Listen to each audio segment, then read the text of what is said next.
Hey, I'm here. I'm here. Hello, everyone.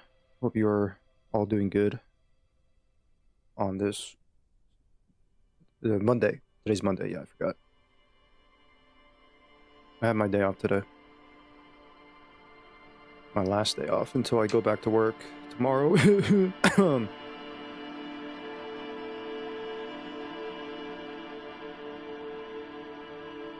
It is very cold today. I'm not. I'm not freezing right now. And but like over here in Chicago is like it feels like negative 21 degrees Celsius. And if you convert that to Fahrenheit, it's negative 10 degrees Celsius, I believe. Negative 10 degrees Celsius. Or Fahrenheit, I mean. Unfortunately, it's Monday. I hate Mondays, and I love lasagna.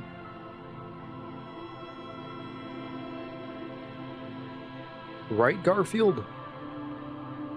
You should quit. They're making you work in that temperature.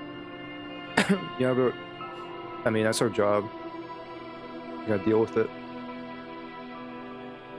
They'll just tell us and just put more layers, and that's pretty much it. Get to it.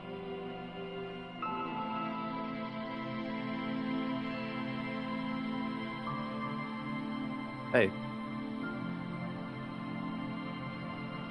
What's the temperature for you when you go to work? Like, literally,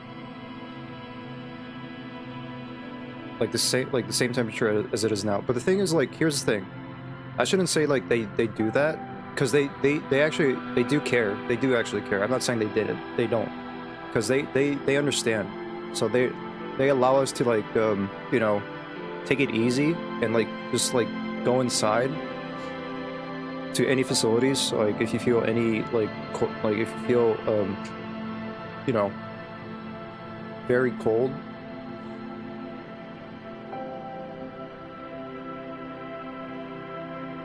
But yeah.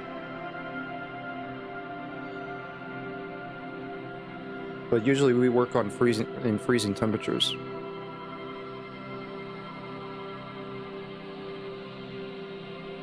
We should purposely stand there and get hypothermia and sue. I don't know.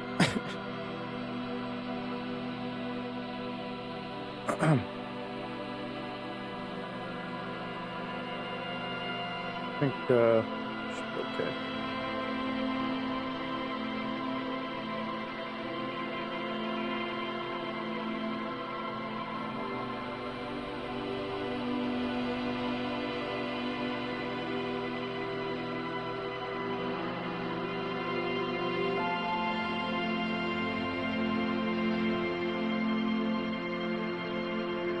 Back to watch the snowfall. I wouldn't mind it. Taking it easy, just watch the white flame everything. Yeah, but I don't think there should be any snowfall. It's just freezing temperatures, that's it.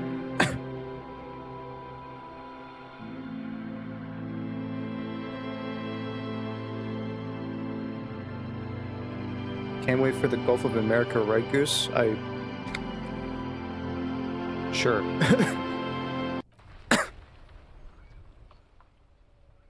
I got myself a... I don't know what this is. My brother got me it. It's like a Starbucks Frappuccino.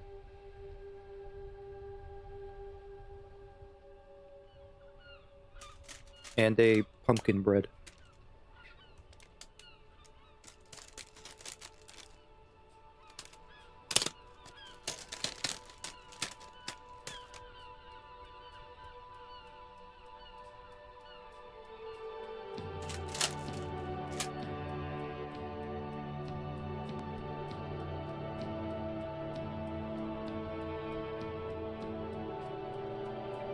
So that your blood's gonna start turning into ice.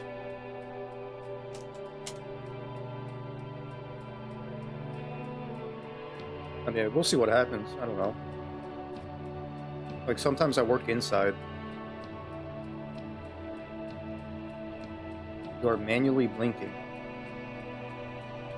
Thank you. Last time I left off was I passed out. After reading a card for, I'm gonna presume, presume that it was probably my ex something, my former love partner. I'm probably just gonna take a guess that's what it is.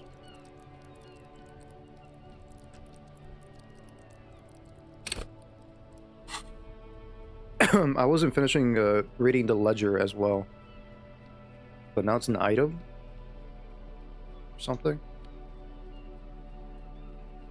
Your Excel spreadsheet? What? What about it? What do you mean Excel spreadsheet? Your heart's now manually beating. Oh shit.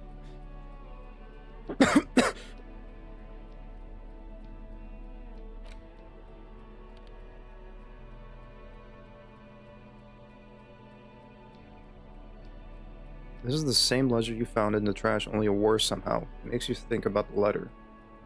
About the woman's handwriting. About not wanting to get out of bed in the morning.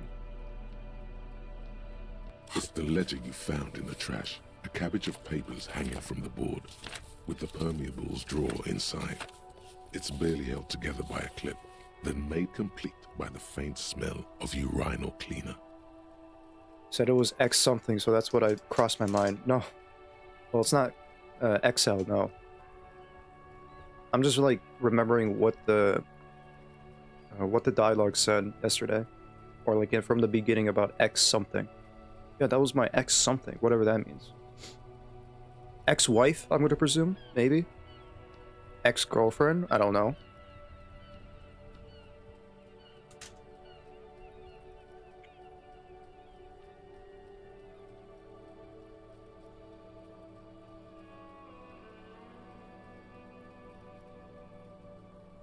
No, I did not take a look at Attitude's new song. I saw the message, I was like, alright, I'll check it out later, and here I am. I didn't look at it yet.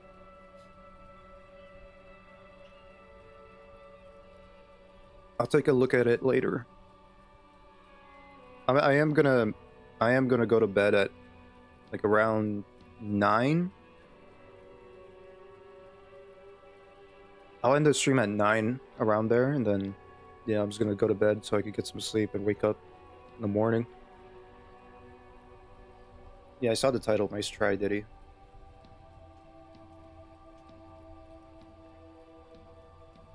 Arson, petty theft, spousal abuse. Handwritten logs on dozens of investigations date back to January 51. Stamped case files, commit to paper. These are your last couple of months in Revachol, Precinct 41, Jamrock Quarter. You don't exactly close them. Let's take a look at it right now, you mean? I'll take a look at it after stream. Papers. They're How about that? Further from your nose now. Because I want to get this day done, and like, I don't want to try to not have any distractions. But I'll take a look at it after stream, and I'll give my thoughts.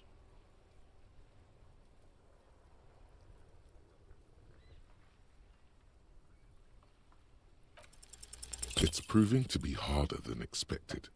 You just don't have the intellectual rigor to patch the quilt back together. Try again later.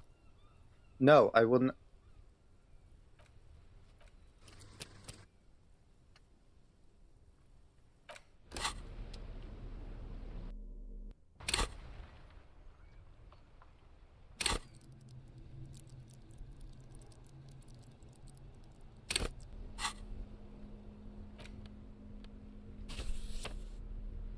Wait, I could hold it? Oh shit, I didn't know you could hold it.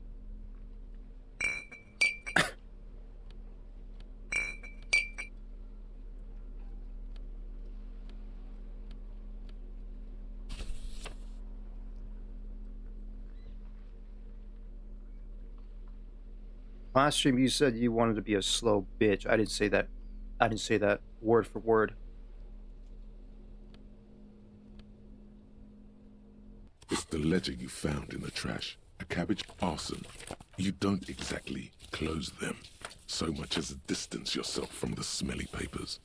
They're a little further. Yes, you can piece them together using the alphanumeric code on the margin. It always begins with HDB41, then date of initialization and time of arrival on the scene, followed by the title. For example, HDB 41120111700, the next world mural. You hold anything besides your clothes, geezer. I just wasn't paying closer attention.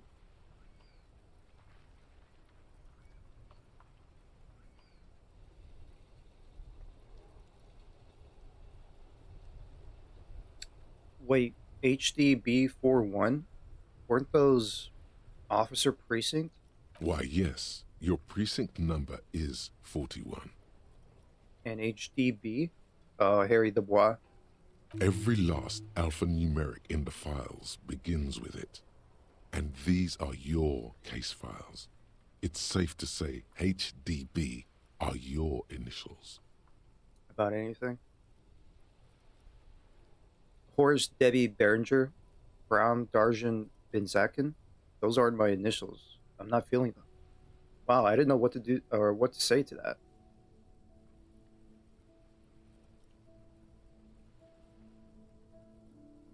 Wow, I don't know what to say to that. I got nothing here either.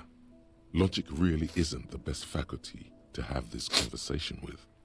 But it's the one you got. So sorry. Well, at least you apologize, Logic. I don't know. Yeah, we're staying out of this business for now. HDB is bad news from yesteryear. It's shit, honcho.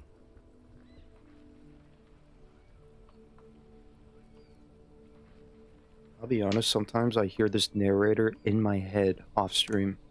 I can't, like, his voice is so...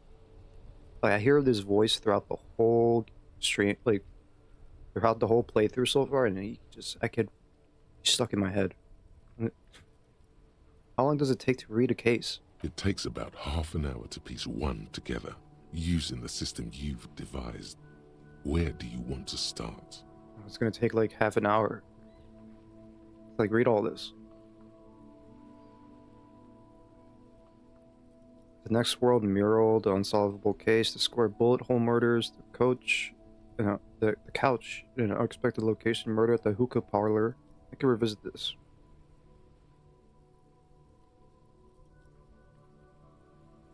That means you got traits in your head suggesting your decisions? Yeah. Yeah, like I'll be honest. Whenever I like think, having some thoughts, sometimes I hear his voice. If like empathy or like logic, like any of these traits really.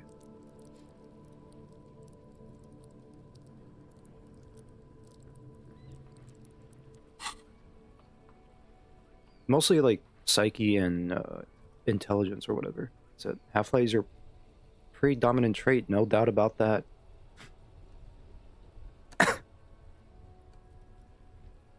Probably. This one is relatively easy to reconstruct.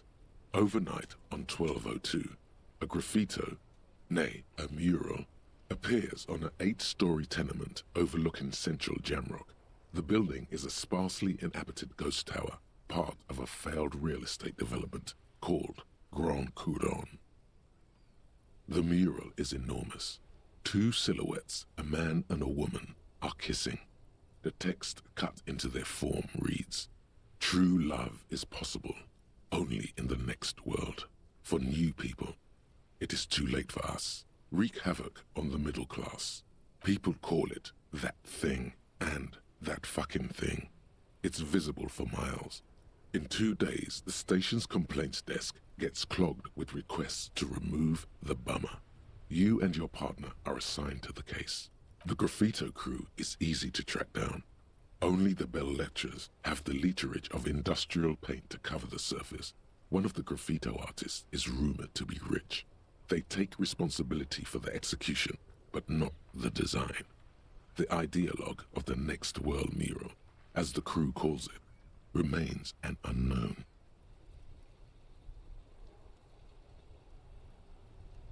Okay. Do I ever find out who came up with it? The case files do not show you finding the author of the design. The crew agrees to clean up after themselves. However, your partner, JV, is against the removal, citing public support for conservation. This leads to a debate in Precinct 41, which then spreads to the streets of Jamrock, ending in a rare plebiscite organized by you and the rest of Row 3. Okay. The 9,000 people subjected to the mural's message, all of Lakeside, Central Jamrock, and Villalobos, plus half of the eminent domain, participate in the vote. Although the case begins with what appears to be a lot of rambling on the streets as to how juvenile and stupid the mural is, given a choice between two options. I mean, I don't know.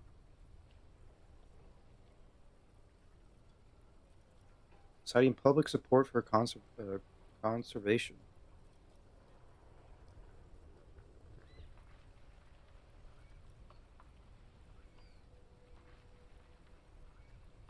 I would say remove, I guess A. I'll go with A. A staggering 78% of voters choose to keep it. Turns out the opposition were a loud minority, and that love truly is possible in the next world for new people, and it is too late for us. You can read those at any time, just letting you know in case it's not your volition going through all the archives at once. I'll just read this one and then I'll come back to like the others later.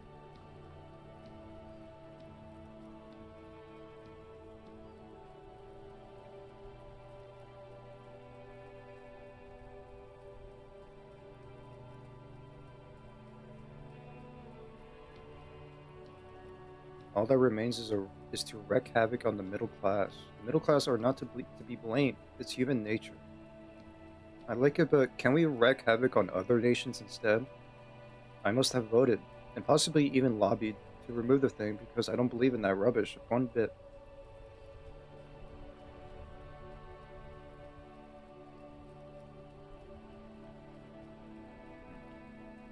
Did anyone ask you what you believe in, man with the smelly toilet ledger? What do you want to tackle next? Or are we done?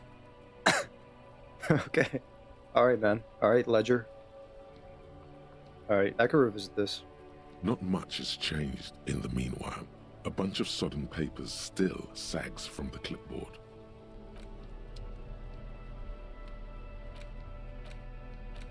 Alright.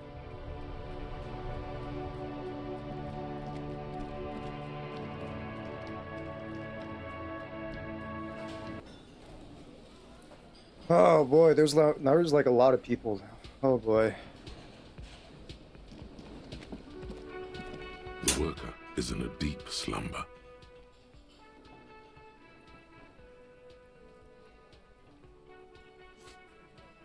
I have 75.9% completion for RDR2. You're like just a quarter away there. Nice, man. Very nice. Okay, I could try this again.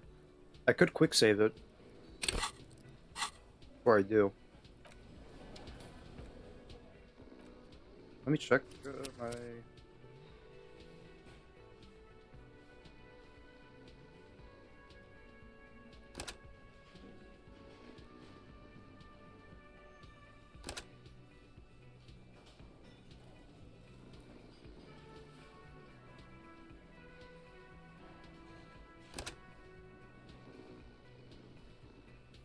I don't need all of this, really. I don't think I need it.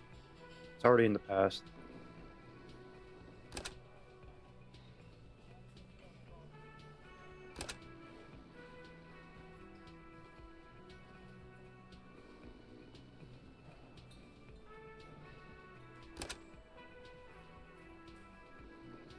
Fuck it.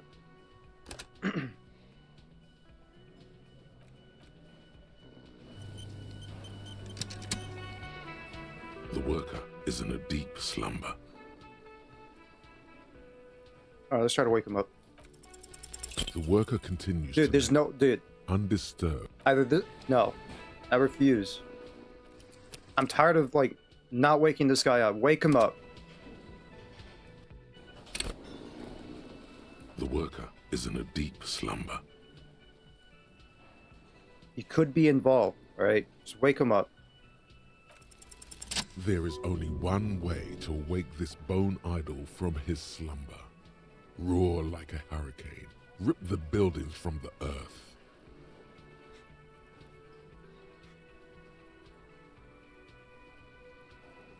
No words, just primordial scream. Scream. Scream. Oh! Like, I don't know.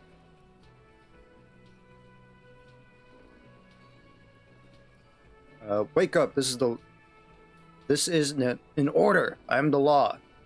Why the yelling, man? The 30-something man slowly lifts his head and gives you a pensive look. Looks like a Sow descendant. A lot of Sow dock workers around.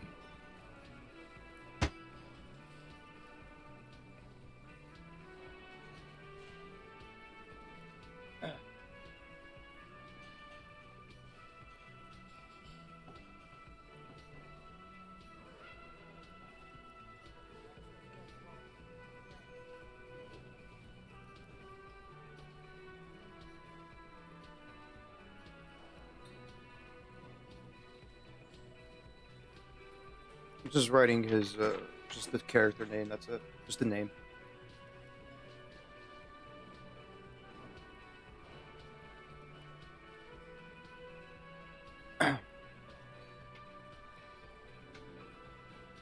Your primordial scream, I'm thinking it sounds something like this. Hold on.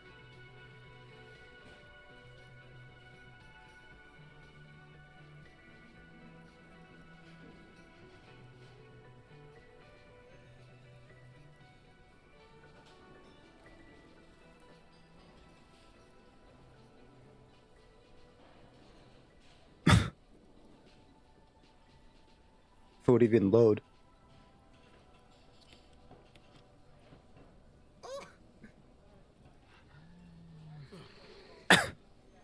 Just that yelp. Come on. Come on. I need 7 strangers, 2 hideouts, all graves, cigarette card sets, dinosaur bones, 4 unknown collectibles, treasure hunter, all dream catchers, 3 animals, 4 fish, 13 plants, 22 weapons, max health, stamina, and deadeye. All challenges, 3 shacks, all legendary animals, feeder, 3 recipes, and 2 robberies. That's a lot. That is a lot.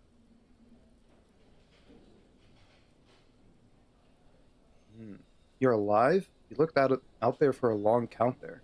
For the long count there. I just want to see what would happen if I yelled. I need you to answer some questions right now.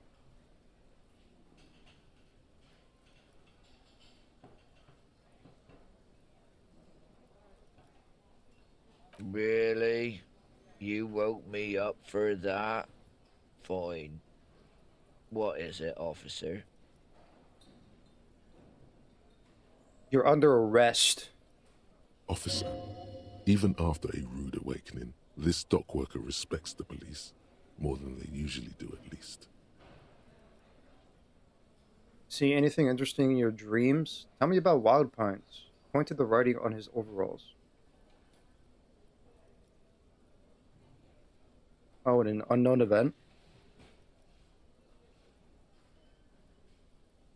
Why are you sleeping here while the others are striking? Who's behind organizing the strike? What about the dead body in the yard? Yours. Point at this bottle and spilt rum.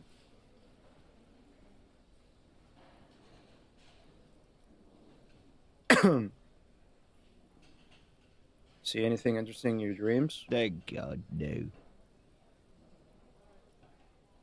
Was it a fathomless darkness in which we ought to be deferred, like corpses to a mausoleum? Was it pure nothing, your consciousness no larger than a single grain of malt? Tell me, was it a bliss free of X somethings? The worker stares at you, his eyes dry from sleep. A web of wrinkles covers his tanned forehead.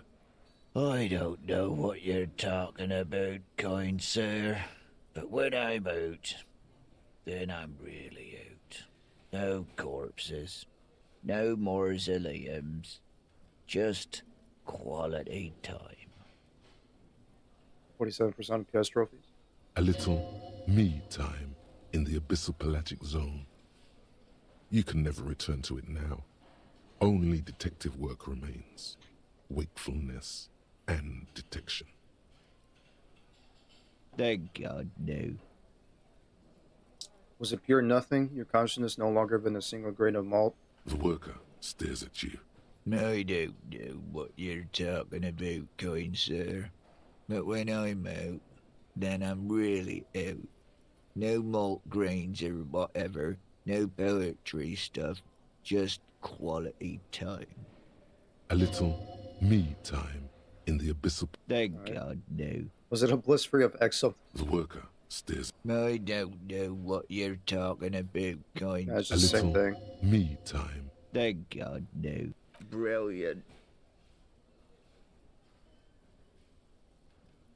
Tell me about the Wild Pines. That's the name of my employer. I work in logistics. He doesn't sound too enthusiastic about this. How's that going? How's it going?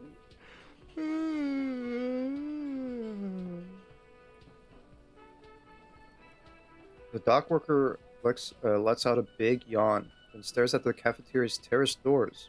Some fingerprints glisten on the glass. Haven't you noticed what's going on outside? So, there was a murder, and there's a strike going on. And that's it.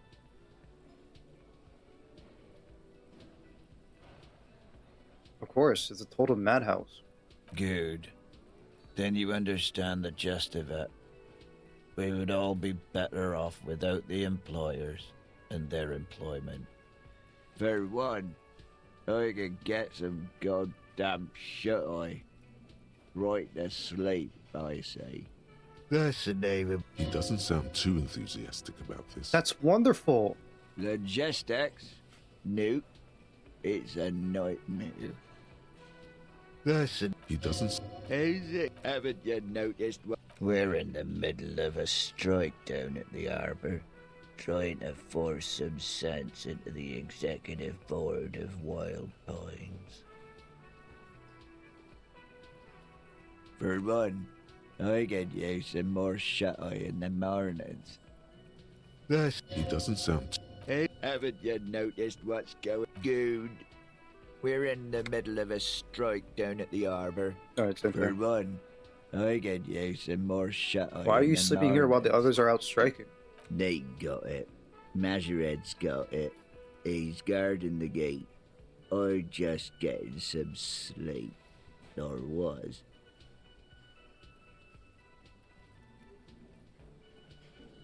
I really should have a save for each chapter. Yeah, sometimes I also keep forgetting about saving. Like, throughout the whole, like, playthrough. Who's behind organizing the strike? We are. The workers. The union. We know what we need. What's right for us. You mean there's no leader? Okay. I guess there's also Everard. He's in charge of the union. He's smart. Knows how to negotiate. He's got our back.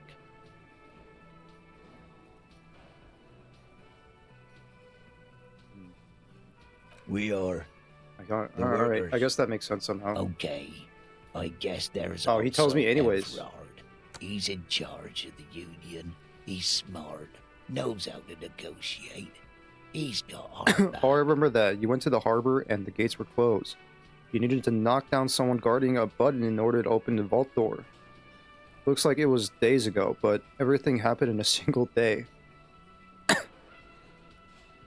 Yeah. Yeah. Pretty much, yeah. It's about to be 9 p.m. What about the dead body in the yard? Yeah, what about it? You seem cool with it. You have many of those hanging from the trees here? You know, people die here every day. Someone's found in a ditch, another one falls in a manhole, a third one gets eaten by stray dogs. If someone has decided to die on top of a tree, then how is it my concern? Someone has to look into it. Looks like I'm that someone. Tell me what you know. I can tell you this. Trouble's ahead. What trouble? You heard what I said. Draw your own conclusions. That's all I know, and I prefer to keep it this way. The lieutenant gives you a little nod, then makes a note in his blue notebook. So Union people think he was a killer, he thinks. Even sleepy hair. This doesn't help a lot, but it's something. Good work, detective.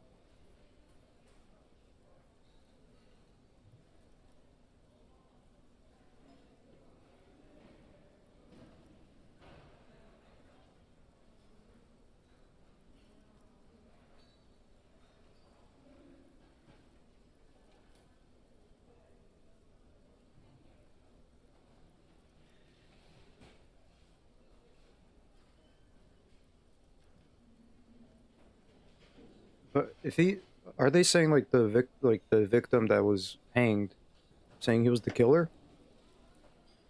I mean, then again, like when I was talking to that dead body, in my head, I guess he also said like, yeah, I'm a motherfucker, I'm a killer.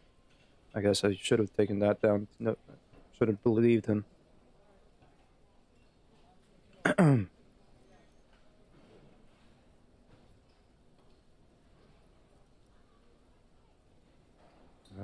Let me go back. Yeah, what about it? I'm just trying to find out what you know about it. You know, people. If someone has decided to die on top of a tree, then how is it my concern? Well, little point asking about the body, then I got other questions. If you get lucky, I might even have answers for them. Yours? Indeed. Help yourself to some. Wait. No. Oh, it's empty. Sorry about that, pal. Exactly. Still no clue who could have been more skilled to overpower a killer. Oh yeah, even Kim said something about like his body or something like he has like a some sort of a violence physique, physique of violence. I don't know, something like that.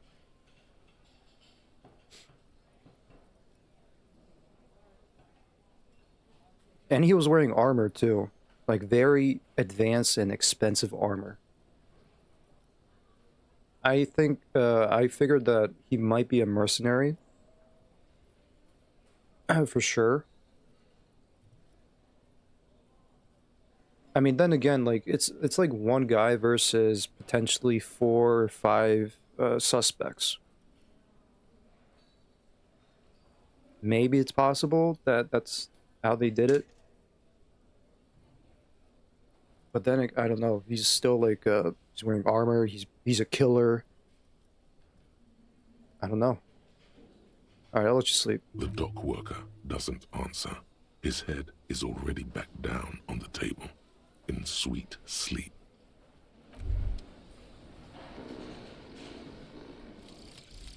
Aces high.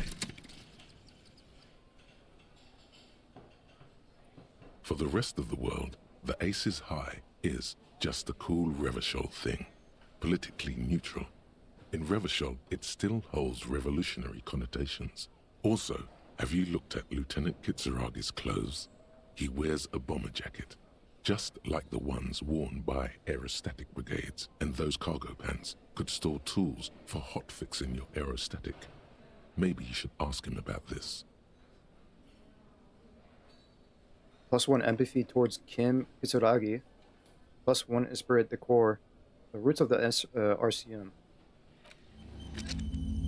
Nice.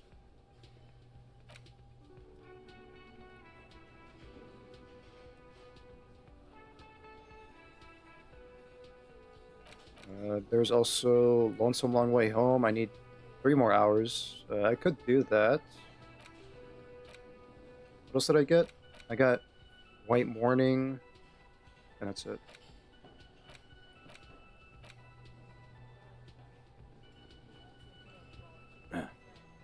That's 5 hours.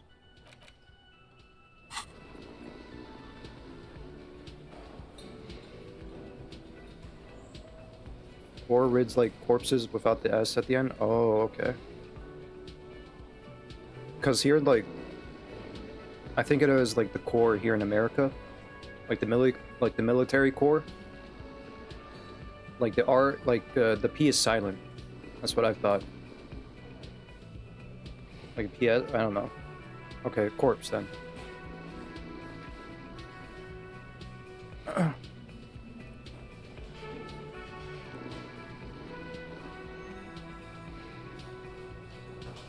Oh, it's Latin? Oh, okay. Yeah, I didn't know.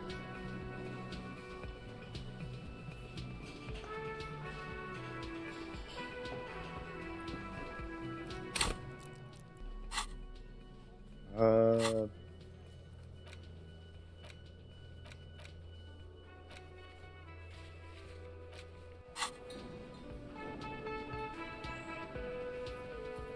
Or corpse rids like corpse.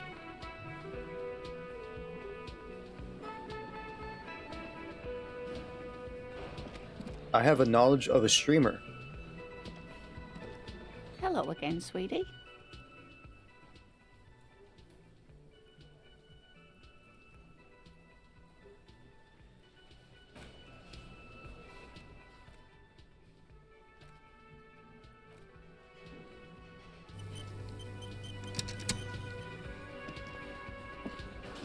Hello again, sweetie. Whatever do you mean? I want you to be my wheelchair partner in fighting crime, helping people and catching sequence killers. Sequence killers? Oh my. But I think you already have a partner, sweetie. A partner who needs you to get back to helping the people of Martinez. Of course, Kim, of course. I forgot I had you. I know, but there's also side mysteries, sequence killers, and forays into the paranatural.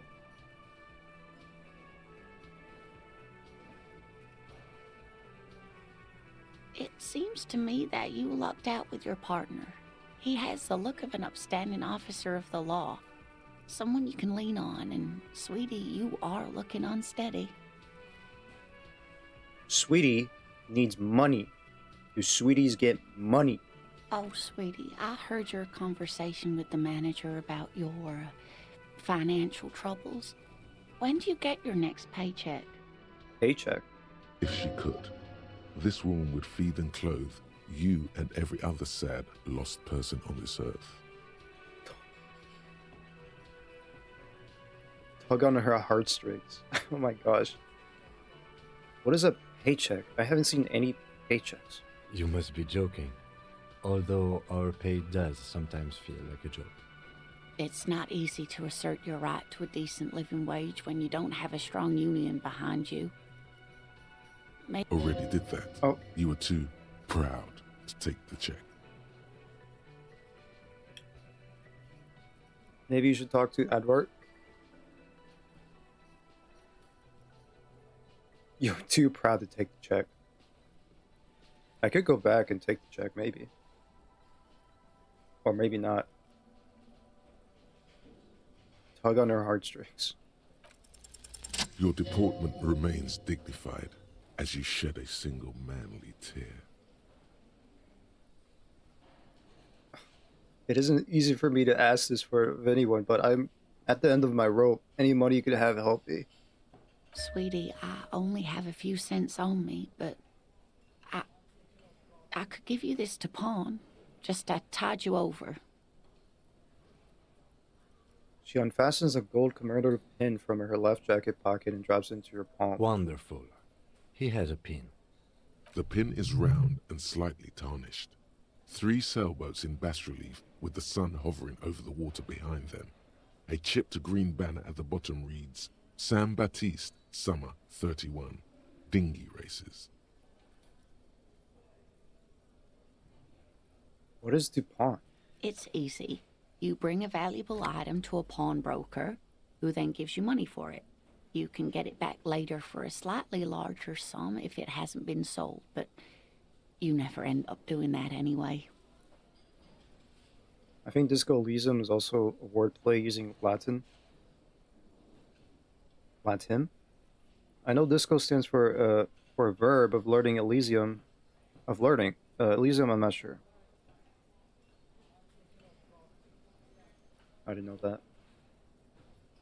Cross the plaza and follow the road along the coast. Down by the water, there'll be a shack nestled against an old stone facade. That's the pawn shop. An old friend of my husband's goes there often. He says the owner is quite helpful. Items that can be pawned at Bird's Nest Roy's appear in your inventory under the Items tab. You can pawn these items when talking to Roy. Okay. This will help me out, Lena. Thanks. I don't want to lie to her. You're quite welcome, dear. She smiles up at you. About your pin. I hope you were able to pawn that old trinket.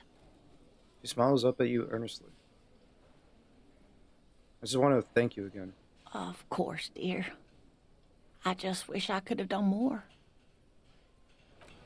Wow, she's really sweet. Okay. I feel bad.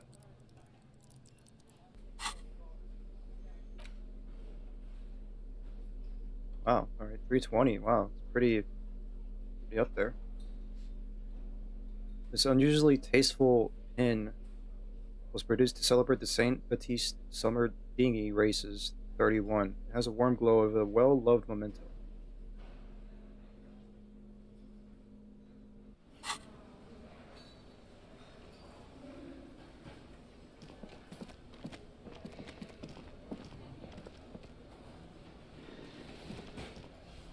Can I interact with these people? No? I can't. I thought I was gonna talk to everyone here in this room.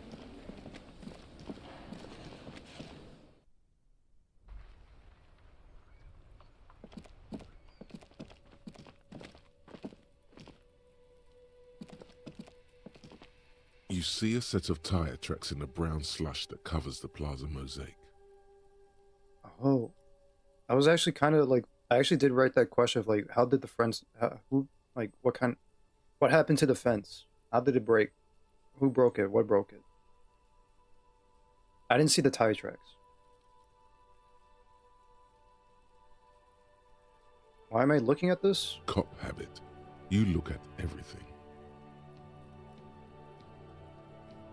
Look at the time, Goose. You're missing a well-deserved rest after all this going around. Yeah. This isn't case related, you think. Okay, let me leave for... Alright, yeah, I'll go to bed.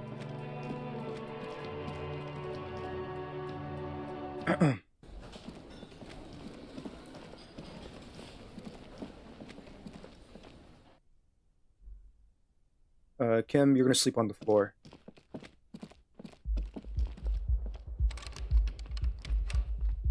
Oh, it's locked!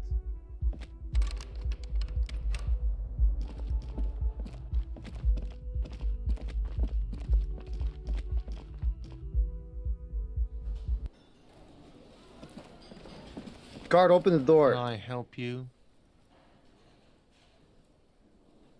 So about the money I owe. Yes. Have you got it? How much do I owe you A again? lot. A lot. For the room, drinks, and broken window, 130 real. Like what? I was really enjoying talking about the money you owe me. Another thing. Great. I love those. Yes? Fuck, where am I supposed to sleep now?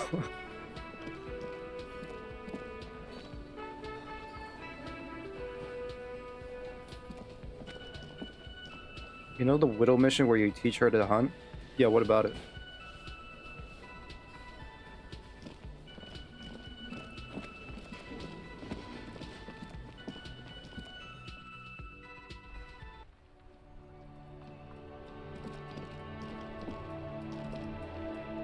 Fuck, I don't, man, this is bad.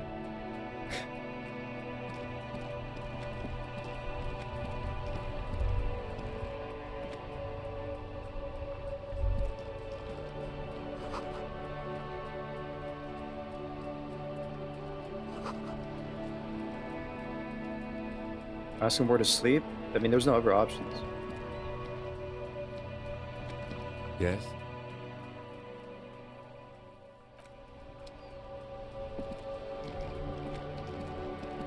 The worn and beaten wooden planks of the bench do not look. I could sleep on the comforting. bench. Oh my god.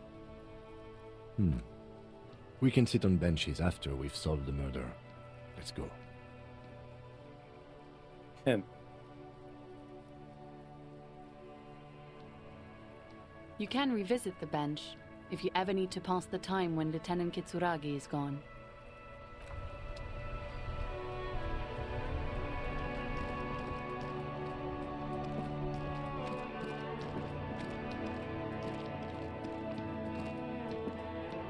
I don't know what to do on that.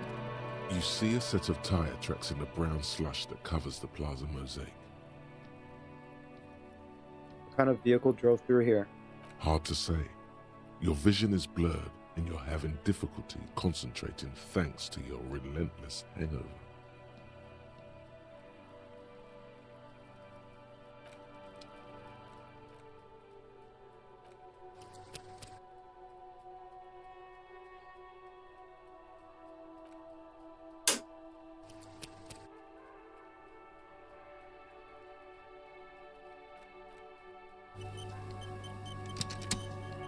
You see a set of tire tracks in the brown slush that covers the plaza. The tire tracks were left here by an unknown event that took place some days ago.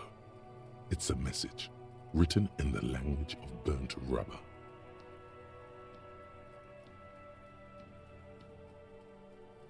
Some of that rubber stuck to the tiles right in front of the whirling in rags. This is point A. The driver started there, and then accelerated straight into the fence, left a hole big enough for the Franco-Nigerian cavalry, according to the cafeteria manager. Why that pang of guilt again?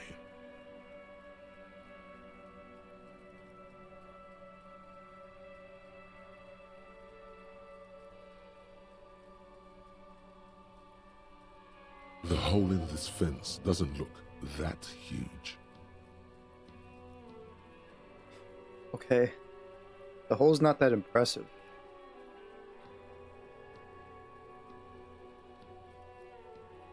He was exaggerating. People blame cops for everything that goes wrong in the world.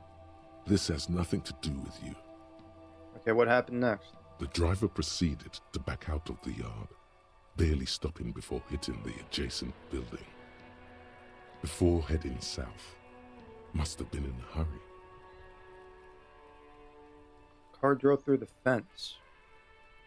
Was this connected to the case? You are correct. This is a rather motor carriage friendly city. He was just thinking about where to sleep every second he's not reading.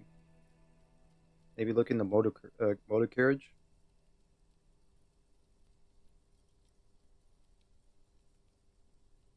Somehow that makes you feel scared.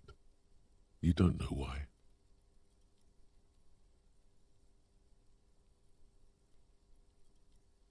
He has his own mind palace, asking his skills for a solution. Is this connected to the case? I'm not sure. There are plenty of traffic accidents waiting to happen in Martinez. With the jam right here on the roundabout, I would keep them separate. Yeah, I'll keep it separated for now, but I mean, who knows? He's an android from Detroit. You could follow the track south. There seems to be a canal there. See where they went, if you find the time.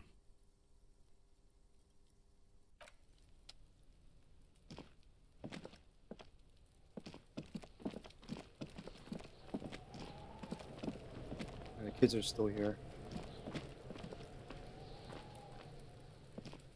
The rotting man, the lieutenant adjusts his glasses and takes a deep breath.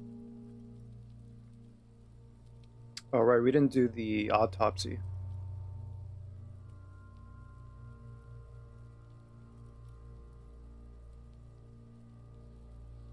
I'm not gonna quick save anymore. That feels like kind of cheesy.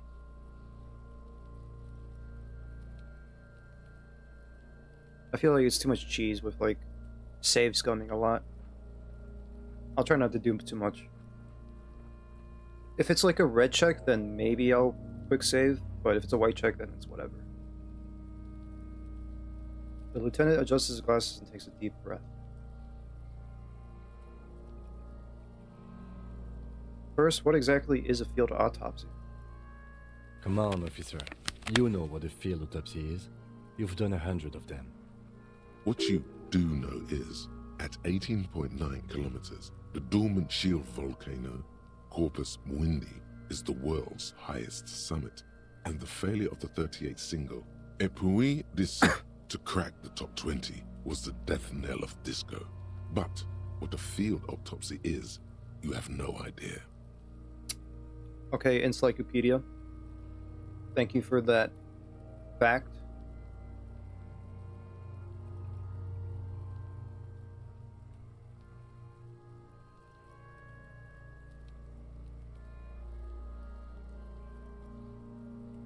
Why don't you? What use are you? Why don't you know? What use are you? Do you have another pair of gloves? You must have me confused with the Copperpedia. Who's the Copperpedia? I think I need to talk to him. You, sir, you are the Copperpedia. You have another pair of gloves? Unfortunately, no.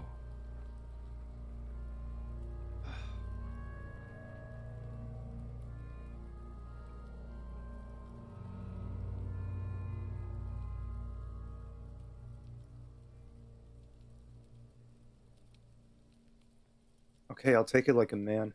And hygienically? Okay, alright Kim, I'll do it later then.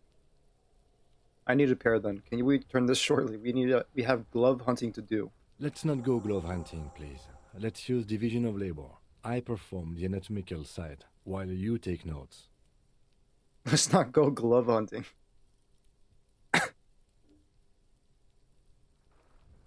You're being handled. If you resist now, he will turn on his heavy-duty authority mode.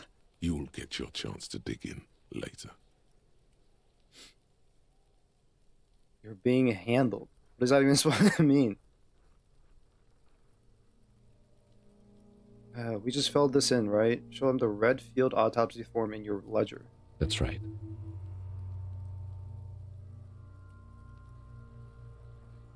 Dumpster flashed through his mind when you said glove hunting.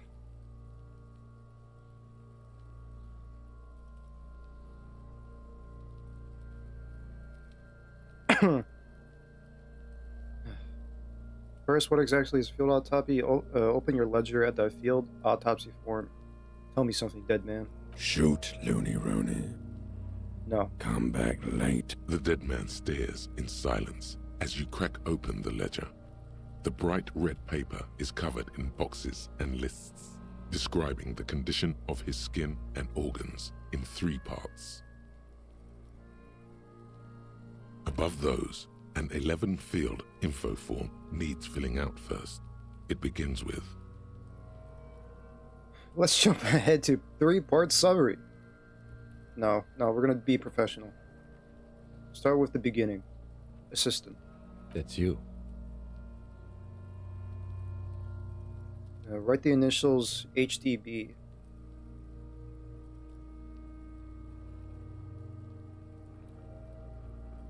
The game, like, I don't know, I'm getting fucked with here because, like, I don't know if this is really my name. It is my name. But, like, my thoughts are saying, are you sure? Are you... Who knows? There's no Harrys.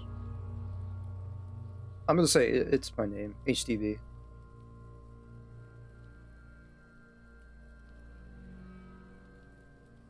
That's my fucking initials. I just realized that. That's crazy. The corpse is indifferent to your scribblings, just lies there. The next box says, Coroner's case number? I don't know. KK57 Oh. dash 0803 dot 0815. Write it down. Next, Name? We don't know the name. NA. Next, Date of birth? I said it. Yeah, I already know his... I know his first name. Date of birth? NA. Age?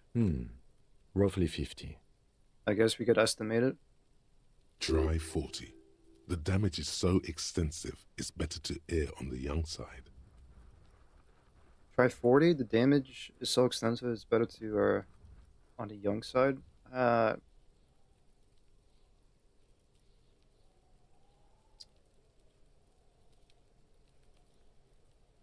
I'll trust with Kim on this one. The corpse looks ageless, like meat on a hook. Race? Mondial. Fair to olive-skinned, from the Isola of Mwindi. This is as vague as it gets. You might as well say whitish. I was gonna say that. I was gonna say that.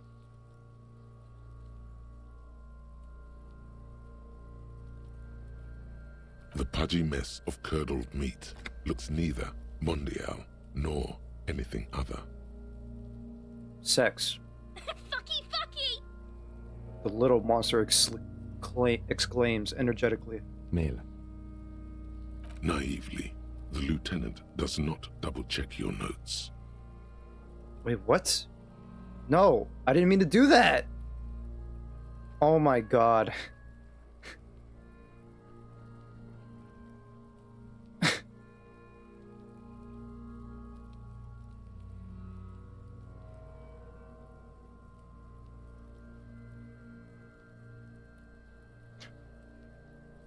El bigo mistako, Lieutenant!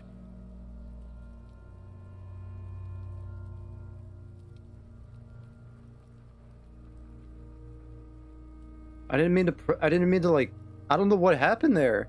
I just pressed X one time, I swear. Load?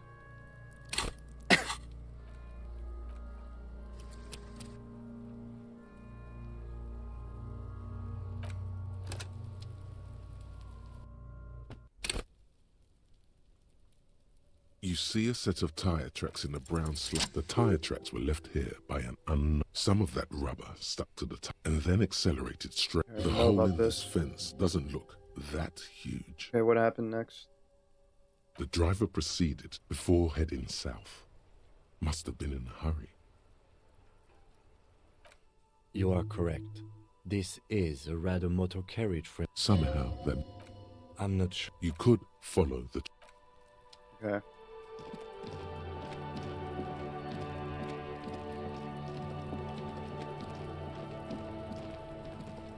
The rotting man. The lieutenant adjusts his glasses and takes a deep breath. Come on, officer. What you do know is, at 18.9 kilometers, the dormant shield you must have me confused with the Copperpedia. You, sir, you are... Unfortunately, no. Let's not go glove hunting, please. Let's use division of labor. I perform the anatomical side, while you take notes. You're being handled. If you... That's right.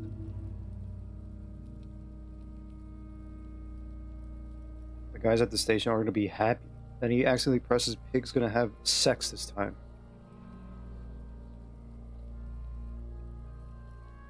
The dead man above those. That's you. The corpse is in KK5 next. NA. NA. dry 40. The 50. corpse looks ageless. Mondial. Fair to olives. The pudgy mess of Fucky fucky!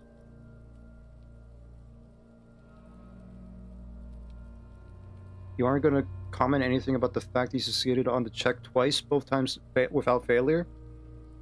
No, not really, because I think I'm a lucky guy today. I feel lucky today.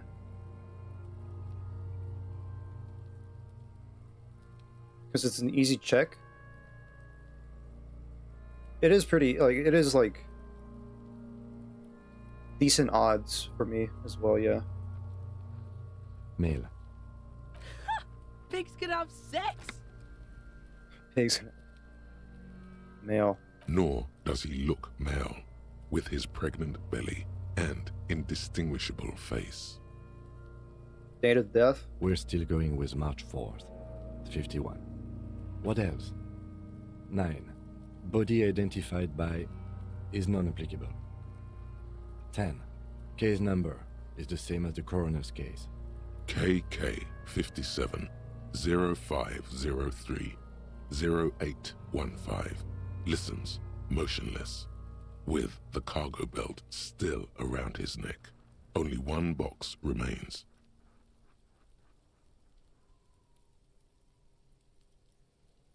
Evidence of treatment? None.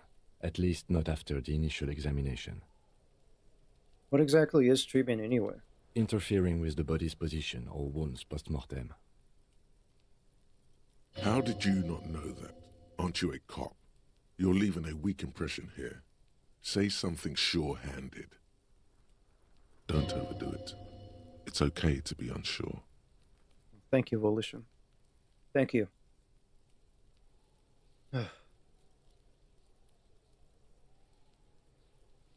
I agree. Livity pointed to the lynching. I'm not so sure. Didn't the footprints look like he was carried over? Agreed, no treatment. I'm not so sure.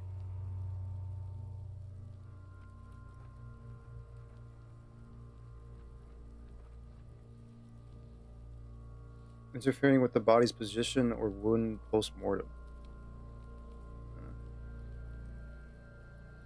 I'm not so sure. Didn't the footprints look like he was carried over? They'd have to have incapacitated and carried him over. This man was more than a match for untrained dogwalkers. He places his hand on the dead man's chest as if it's in preparation. Your central nervous system recognizes this gesture.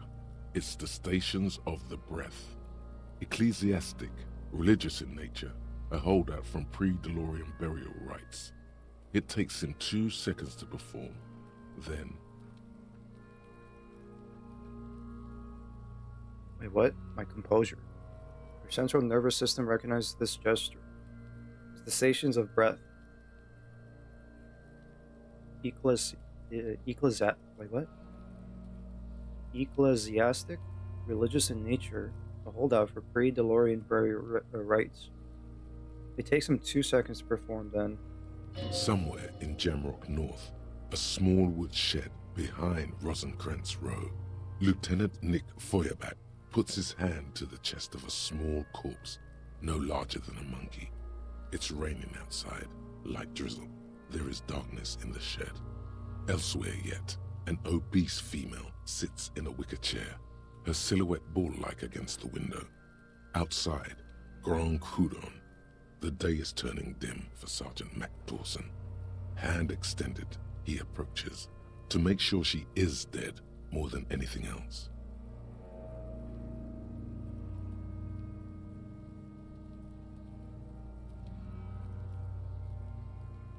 I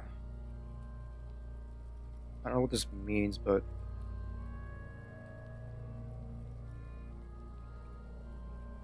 I guess maybe it's actually some events going on somewhere else. So we're in Jamrock North, a small woodshed behind Rosencrantz Row. Lieutenant Nick Feuerbach. I don't know who that is.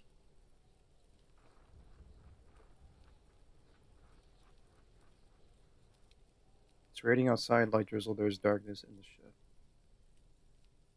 Elsewhere, an obese female sits in a wicker chair, her silhouette ball-like against the window outside Grand Coron. The day is turning dim for Sergeant Mac Torson, hand extended. He approaches to make sure she is dead more than anything else.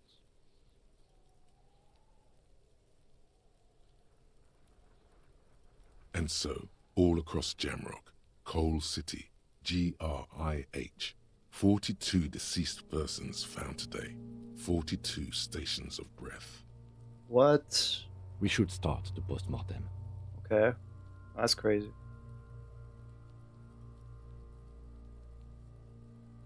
Is your connection with Precinct 41?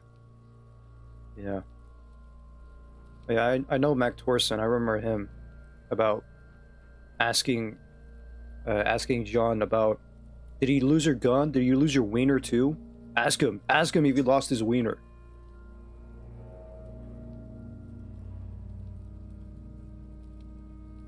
We should start with postmortem, turn to page. The corpse cannot feel Kim's hand on his chest. It no longer meaningfully interacts with its surroundings. A thicket of boxes and lists on red copier paper tries to answer why. External examination summary. Clothes. The deceased wears armored boots and white briefs.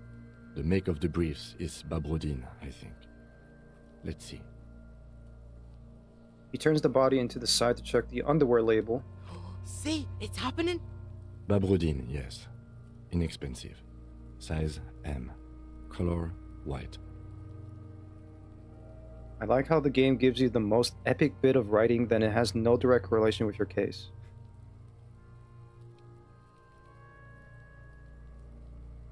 Yeah, yeah. The disappointment is palpable. The red-haired thing was expecting something more lurid. Okay. The boots are ceramic, vitreous enamel. They are fused to his skin from blood flowing downward post-mortem. Removal of the boots is left for processing. The boot has a serial number.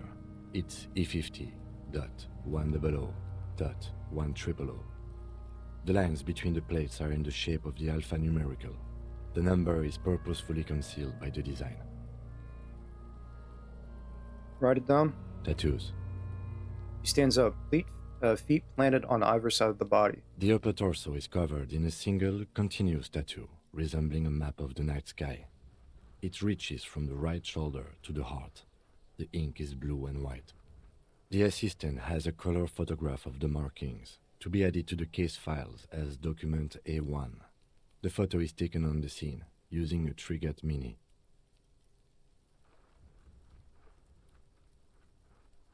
The deceased has a cargo lashing belt around his neck, tied with a hangman's knot. Color yellow. Length 3 meters. There is a buckle on the other end. Well-nourished, athletically built, measuring 1.8 meters. Generally consistent with age, about 50. Preservation is good. Ambient temperature, below freezing. Body hair is light brown. Distribution is consistent with age. The deceased had male pattern baldness. Hair is combed back, short. Touch the corpse's hair before moving on. His hair feels wet, soaked with rain, cold to touch. Not that different from a living person after a swim.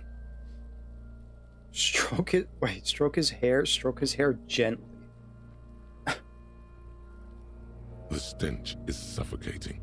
Strands of dark brown hair start sticking to your hand, like thread off a rag doll's head.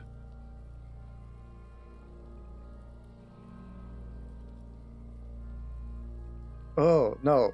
No, don't keep petting him. Fuck that. Ew. Ew.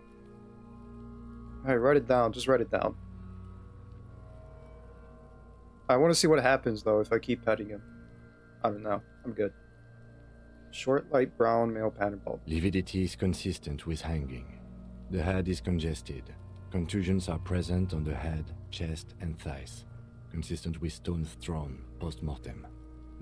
Fucking low velocity. You think Kuno doesn't know what you're talking about?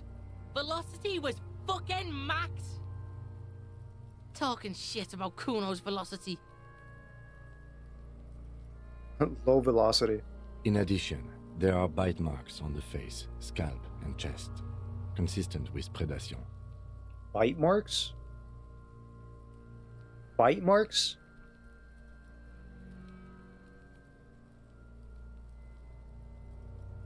Was some sort of animal? I don't know. I don't know.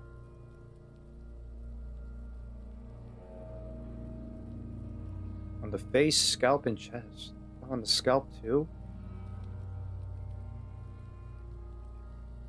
Write it down, but aim for a high velocity. No. Or meant for a high velocity. No, just write it down. Ligature mark. The lieutenant produces a small folding knife with the other hand pulling on the belt. He starts cutting into the polyester. The stench is horrid. After a while, it's obvious the material cannot be cut. The steel wiring. There's too much of it. We need to remove the belt so we can get to the ligature mark. You got just the right tool for that.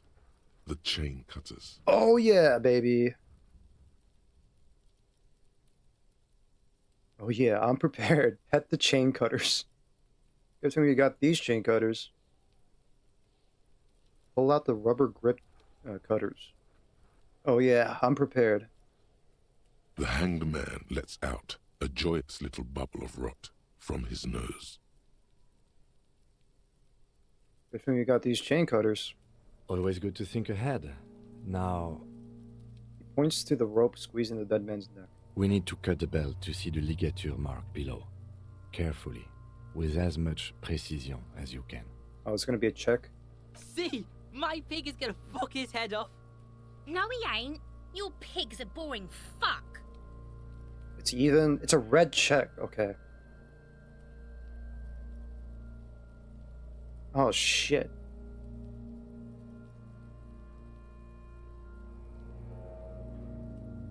If I... Alright, I'm gonna ignore these fucking kids. They're gonna fucking probably lower my chances. Look for a good spot to cut.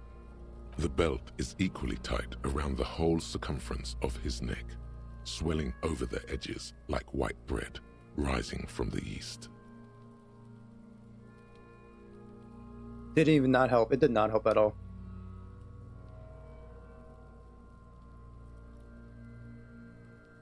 Alright, let's do it. Come on. Come on, come on. Please, please roll an even. You jam the cutters Oh, right under the no! knot. That seems like a smart idea. Yeah, somewhere there. Already they're buried deep in the man's flesh. Then you rotate them to get a better hold. Then... Fuck.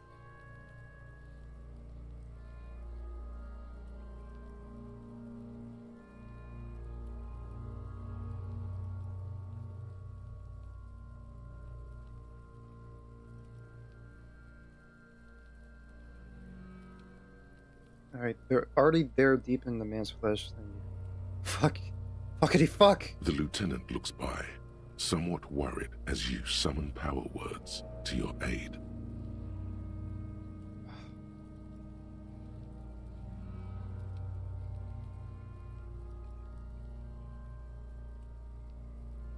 Enough, cut some. Yeah, fuck him. Fuck that faggoty. Corpse fucking time. Told you my pig was hardcore. I should have a go first. I think I have a strategy. He steps in and takes the chain cutters from you.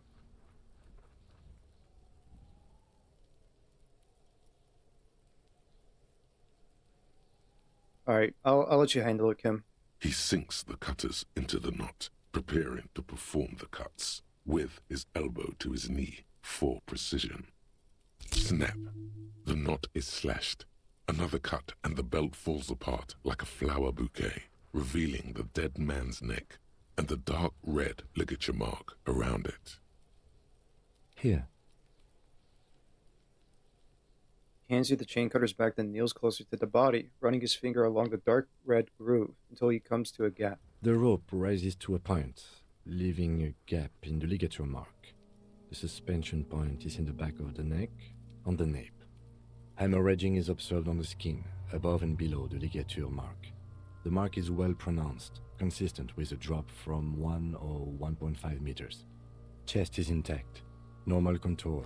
Abdomen is protuberant, pelvis intact, genitalia. He pulls down the man's underpants. This is all for investigation purposes. No!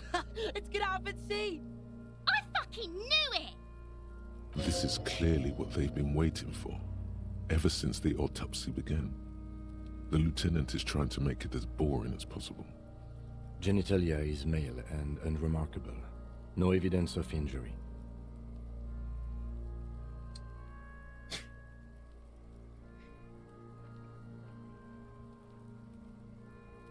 Write it down and move on. Back is symmetrical and intact. Upper and lower extremities are intact, but asymmetrical. There are combat injuries on the right hand, thigh, and hip.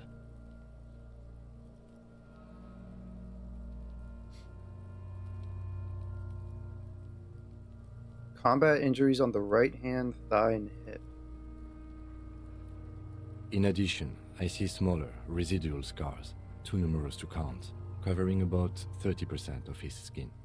That's a lot of scars.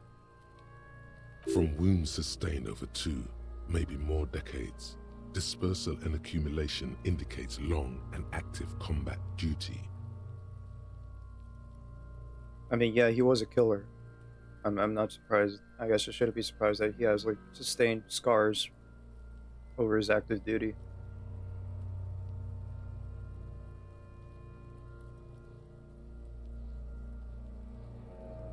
The scarring is extensive. Way more than law officials. Mm-hmm. We have a real museum here. Of battles, wars. Last item. Hands. He takes the man's right hand in his, inspects it, then moves on the other hand. Let's pick up the hand.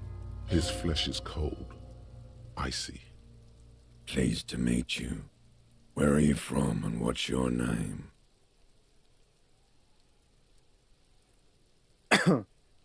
My name is... I'm only fucking with you. I know where you're from. From Cappadocia. And your name is Il Corbo. What can I do you for, Il Corbo de Cappadocia? It's good to hold your hand. Did you like it when I stroked your hair? I did, Kobo. I did. Reminded me of when I was just a small boy.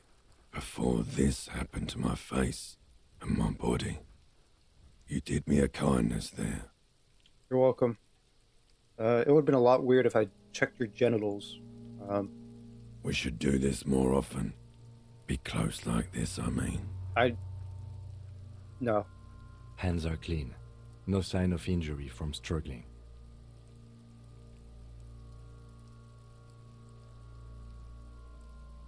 The dead man's fingers slipped from your hand, cold and saucy. Were you expecting anything? I Or was. any? Maybe I'm just not seeing them. Honestly, this stench is making it hard for me to think at the moment. Okay. Ooh. That's all for the external. Well done. What next? We're not done yet. Internal examination summary? Central nervous system. I have nothing. Do you have anything on this man's central nervous system? Of course, there is a moral to be drawn from it. A moral to this story. What? Okay. If I may add the moral of this story. What would that be? The dead man looks, too, with barely contained excitement to hear the moral of his story.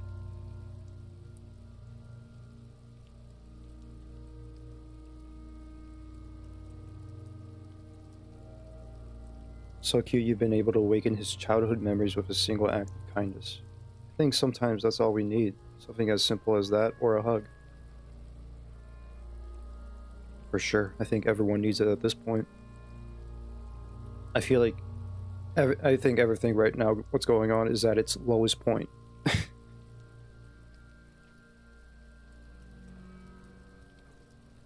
The brain is very vulnerable to compromises in its blood supply. I think that may well be the moral of every story, officer. The lieutenant grins.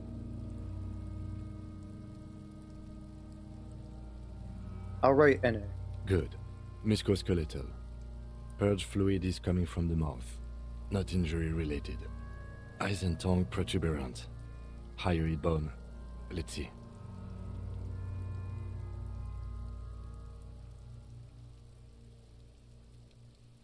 Man, I don't really understand all these medical terminology. With his eyes Terminologies. almost closed, the lieutenant puts his hand on the dead man's throat and begins to massage it, gently. A rotting smell erupts from the mouth.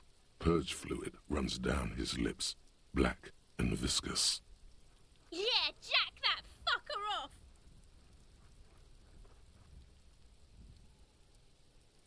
The hyoid bone is fractured. The rest of the musculoskeletal system is intact. Unremarked. Respiratory system. Back hunch as if in prayer. He begins to pry open the dead man's jaw. He stops to exert more force. Both hands are used. Oral cavity shows no lesions. The victim has received dental implants, possibly after a combat wound. Mouth swollen. Hemorrhaging present in mucosa of the lips and mouth. Look inside the dead man's mouth. No scream, no sigh of relief rises from the darkness inside. It's humid there. Sickly sweet air, unlike anything living. You feel like you're about to throw up again. Straight in that mouth of Oh, his. that is... No. Just write it down. Hepatobiliary. NA. Why? Don't we have anything? Are you a hepatobiliary expert? It looks like the corpse's stomach with a mixture of tiredness and disgust. I don't think so. Neither am I. And that's it? That's it. Alright. Same for toxicology and serology. NA.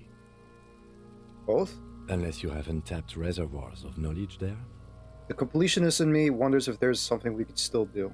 like a toxicology screening.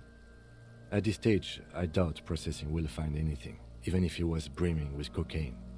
But still, you should add a request. Write NA and add toxicology requested. Cardiovascular. The body exhibits heavy lividity. Blood has gathered in the hands, feet, and neck. Hypostasis is visually consistent with a hanging. Gastrointestinal. He breathes a sigh of approaching relief. This is the last field on the list. He looks around. To the ground, the pool of the feces there. Digested semi-solid food in stomach. Voila. He touches the corpse's bloated lower abdomen briefly. Write it down, omit the voila. I'm gonna write it down. I'm gonna keep the voila. What's next on the list? Let's see. Description of injuries. Summary. Let's see. We have bite marks, contusions on the head and chest, and a ligature mark encircling the neck. You'll need 3 fields. Leave a 4th one too. Bite marks, contusions, ligature. You need 3 fields. Leave 4th one too. What about the injuries we have inflicted? Oh, so we inflicted them? Okay, I have inflicted. Okay, so there's an incision on the thorax from a chain cutter. I wouldn't mention it. Better not to muddy the waters.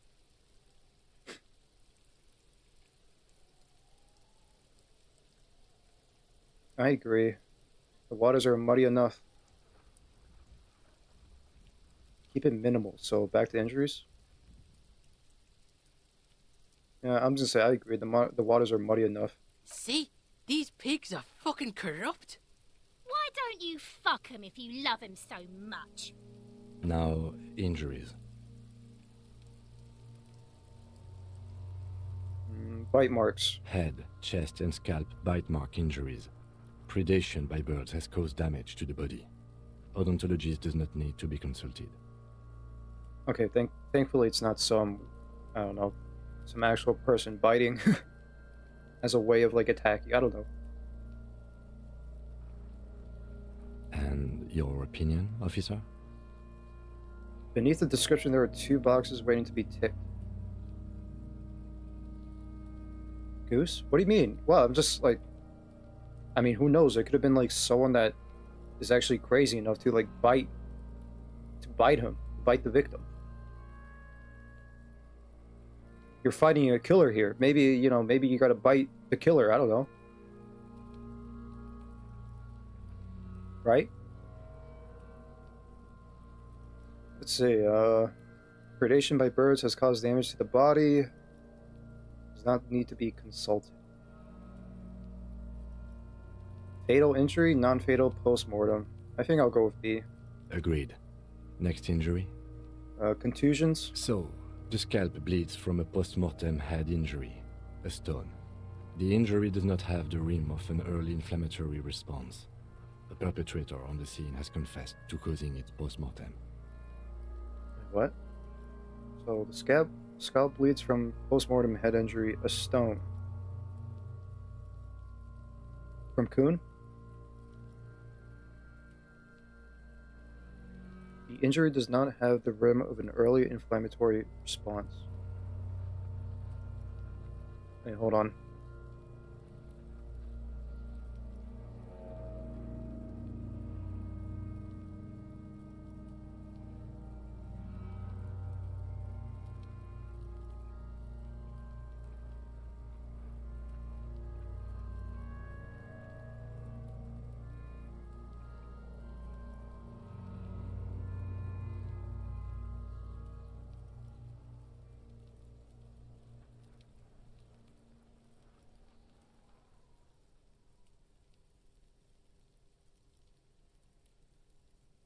All right, just got a phone call.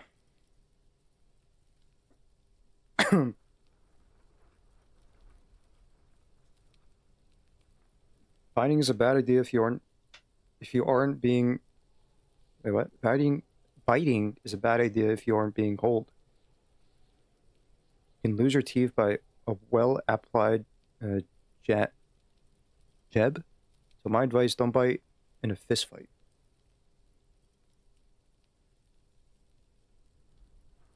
You ever seen like those like scenes in like TV shows or like in movies or whatever that like sometimes like a character would like bite a finger off, bite an ear off, bite like part of a neck, like with Rick in The Walking Dead TV show where he fucking bites someone's neck off.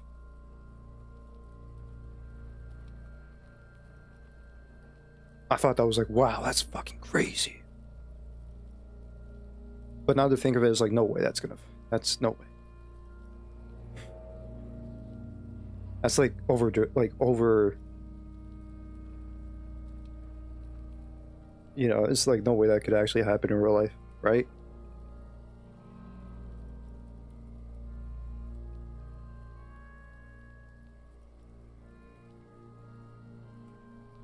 That would hurt your teeth. I don't want to think about that now. At maximum velocity, fucko! Has confessed to causing it at maximum velocity. Okay, I guess I'll write it down. Let's scratch off the low velocity, maximum velocity. Coagulated blood sticks to his scalp and chest, where the countless stones have hit the dead man. Beneath, the description of injury. 2 boxes.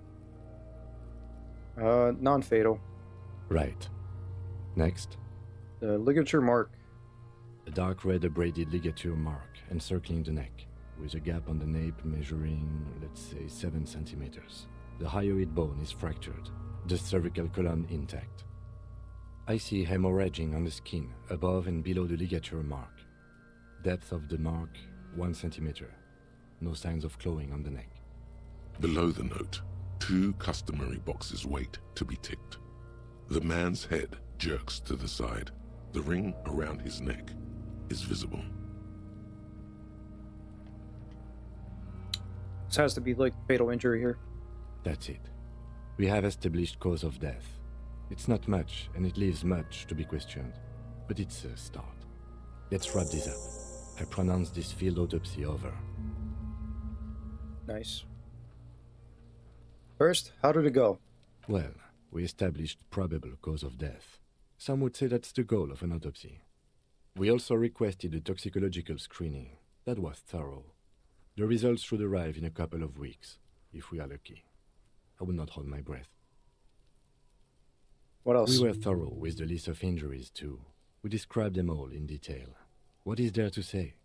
Given the circumstances, it was a professional field autopsy. What now? I need a copy of that autopsy form. Then I will drive him to Faubourg.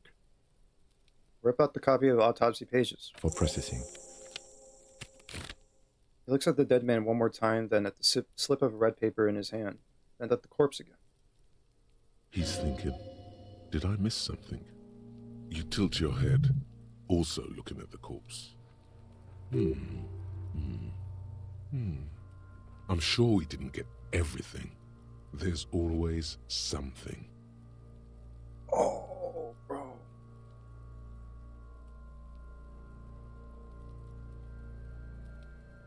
Shoot, Looney Rooney.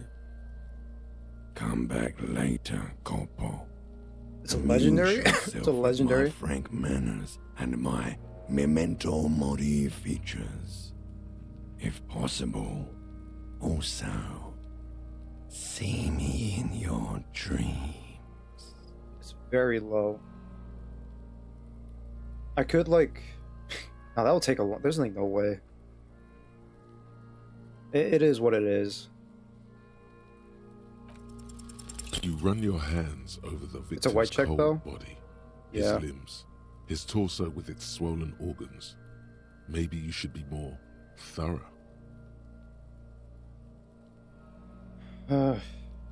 Look at his pants again. Look under his fingernails like Kim already did. He pulled down his breeches. Marbling is present around the crotch.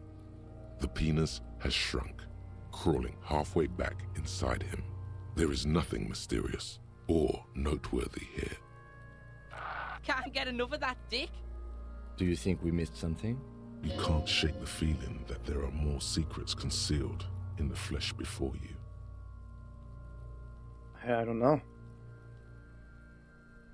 I could be positive, or I could just say I got that gut feeling that there's more to this corpse. But my inland empire is saying it so. But I'll go with 2.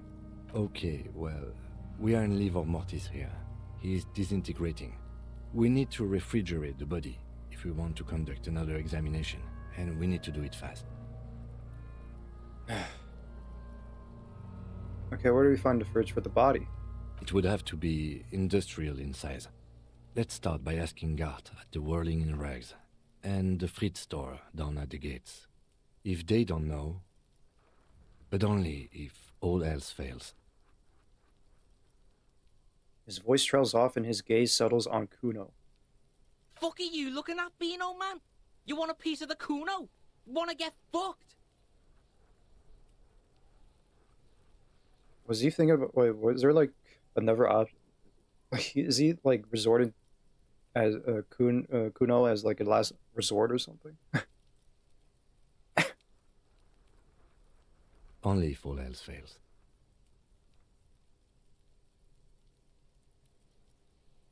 I need to take another look at the body first. Let's hurry then. This is one task we cannot sideline. With every hour, whatever we are looking for will become harder to find.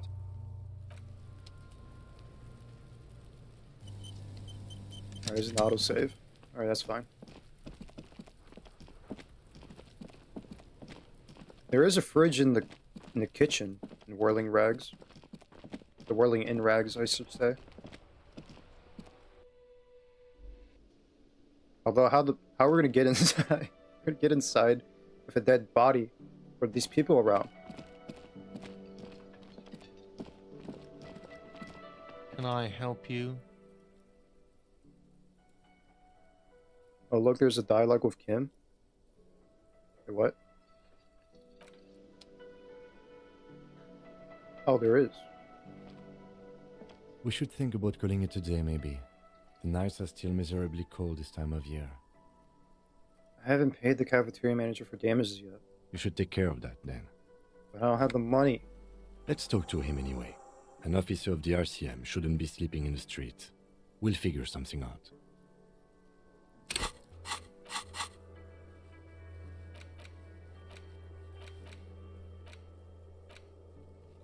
Try negotiating with the cafeteria manager. Right.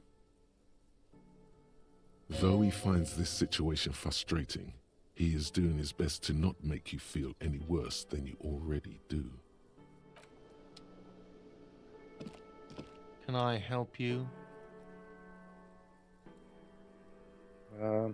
Seem to be in need of a fridge. Yes, yes. For the dead body. You want to put a dead corpse into my fridge, right?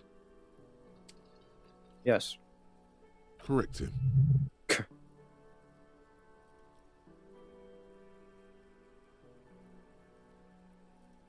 Correct them.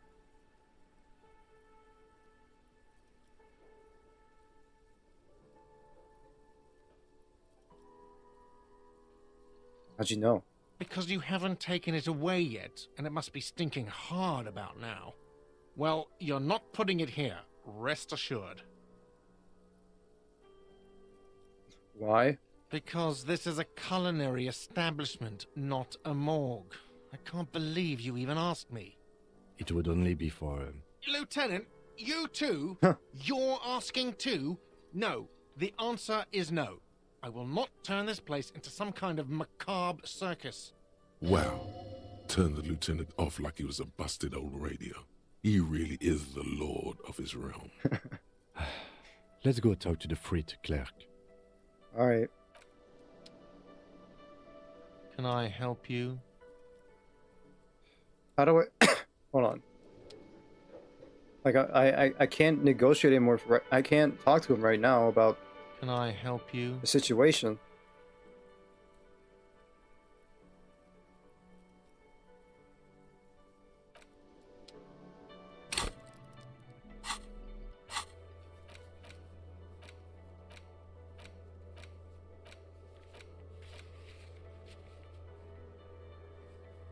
Wait, ask your station for additional funds? Try negotiating with the cafeteria manager.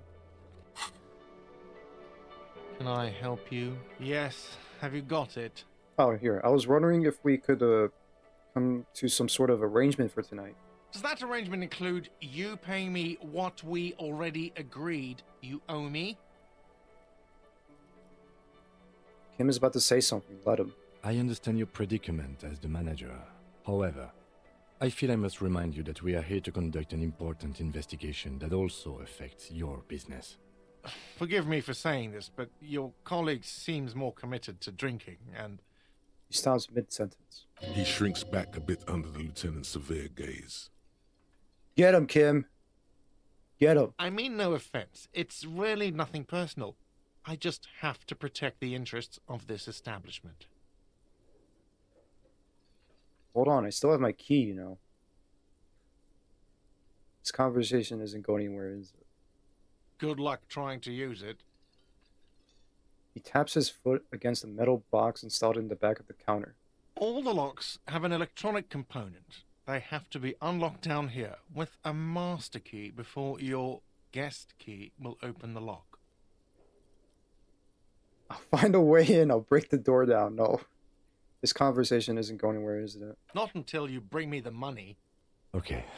I might have something in my motor carriage we can use when you're done here. I really didn't want to resort to this. The man is thinking. Kim, are we going to break down the door? Oh, Lieutenant, we're done here. All right, Kim, let's break down the door.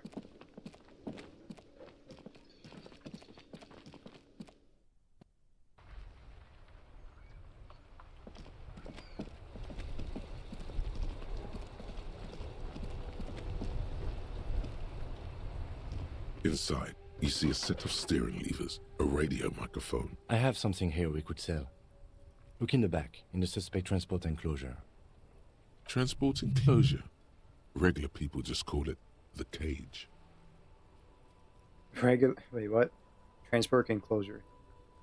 Look in the suspect transport enclosure. The cage at the back of the motor carriage looks rather uncomfortable.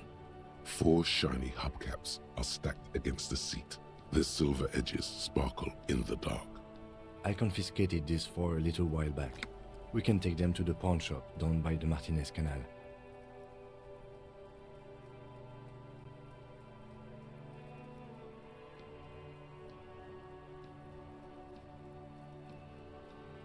You're lucky Guard doesn't seem to hate his job enough. It's a crucial rule. Never mess with anyone who hates their jobs. True. Very true. What are those things? There are spinner hubcaps, frivolous things you put on your wheels. When the wheels come to a stop, the caps keep on spinning. There's no real use for them, it's just for vanity. A vanity he wouldn't mind. What do you mean you confiscated them? A couple of weeks ago, I stopped a young man for going slower than the speed of traffic. Turns out he was some coalition official's son and high. So you took his spinners? Mm-hmm. I took them and arrested him for driving under the influence.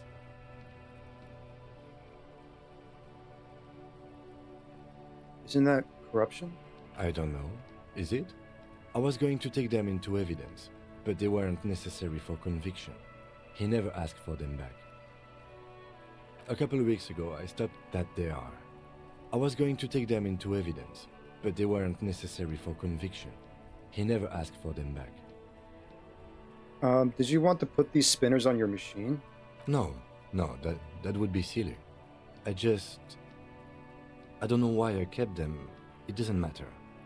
I couldn't put them on this MC anyway. A cop with spinners. That would be outrageous. Yes, outrageously cool. He flashes a smile, barely visible in the dark. Put the spinners on, man. I'm sorry you have to sell them because of me. As I said, they are useless anyway. I should have remembered I have these earlier. But thank you.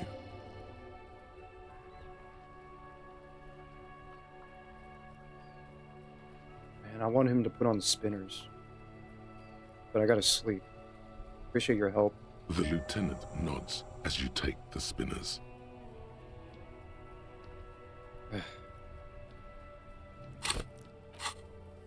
Alright, take the spinners and hubcaps to the local pawn shop south of the plaza. Alright. Ready? I turn, you press start. It's next to the preheater. Wait, what? What did I press? Oh, turn on the headlights. He's downplaying his excitement. The lieutenant is more than happy to show off his precious carriage. Alright, press the engine. The dashboard lights up with orange glow. The rounds per minute gauge jumps, and the engine of the Caprice Canada comes to life with a whiny growl. Oh, wow, okay. Yeah, I recognize that sound effect. Yeah, I remember in the beginning.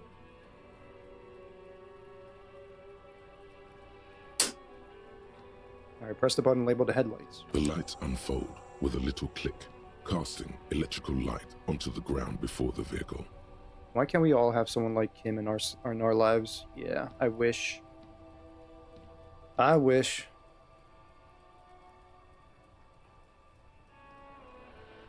This is for the ledger. There you go.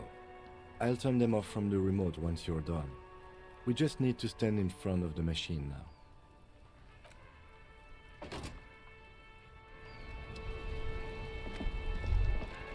As you hold your ledger's clip under the headlamp, a shimmering iridescent pattern appears.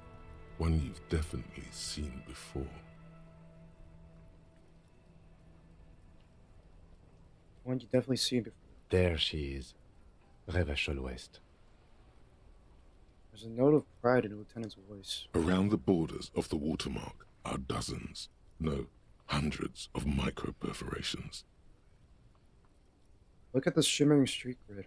The rectangular watermark is overlaid with the logo of the RCM, and yet the major arteries of Revachol are all recognizable.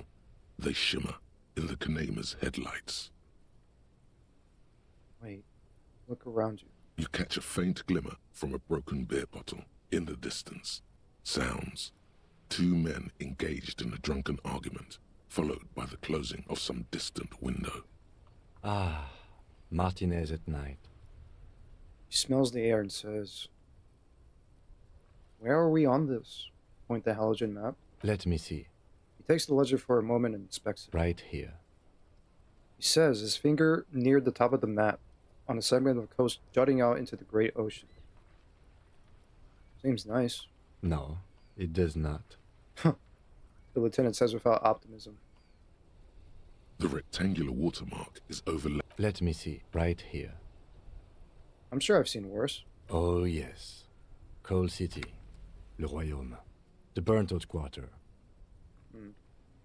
The rectangular watermark. Let me see. Right here. It has its problems.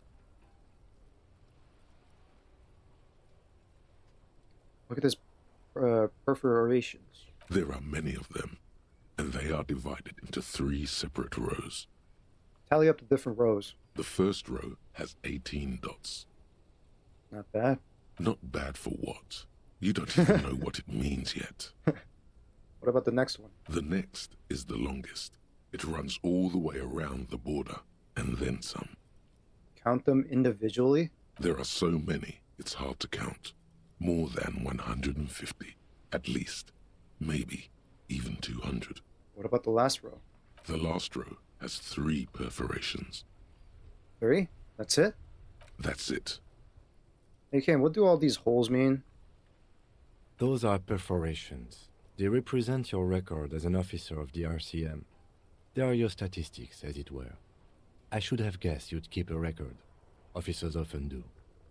Let's take a look. It's an honor to be given this title, as Kim is up there as my favorite character. The first row represents your years of service. 18 years. Okay, not bad at all. What did you do before you volunteered? Let's see, first row represents your years of service, 18 years. What did you do before you volunteered? 18 years I've done this? That's what it says. I might have guessed even longer based on your age. What did you do all those blissful years of your youth?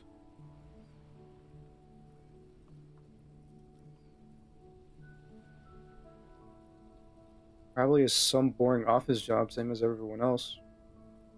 I feel like I just went around apologizing all the time. Do you really think I have any idea? Got drunk like a megastar? Yes, that does seem quite likely. Your youth coincided I got with an some achievement heady for days that. for Revachol. But let's move on, shall we?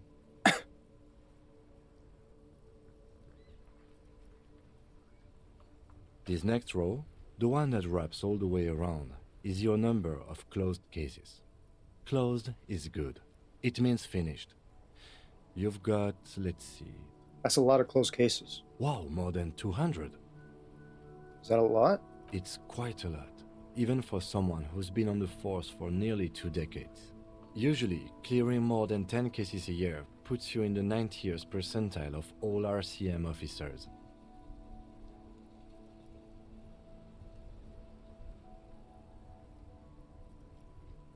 Strange. I remember there was supposed to be a test there. Either perception or visual calculus. It was there? What part of the...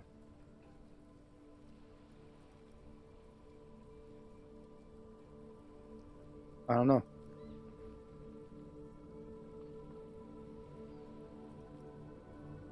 I used to be good. That's some solace, I guess. What's the last number? Right. Those are your confirmed kills. You've got precisely 3 perforations there. Wow. So I'm a killer. For an RCM officer, especially Precinct 41, which is in the Jamrock Quarter, it's rather tame. I mean that in a good way. What's it feel like to kill a man, Mr. McCoy? A young woman asked the man across the desk from her.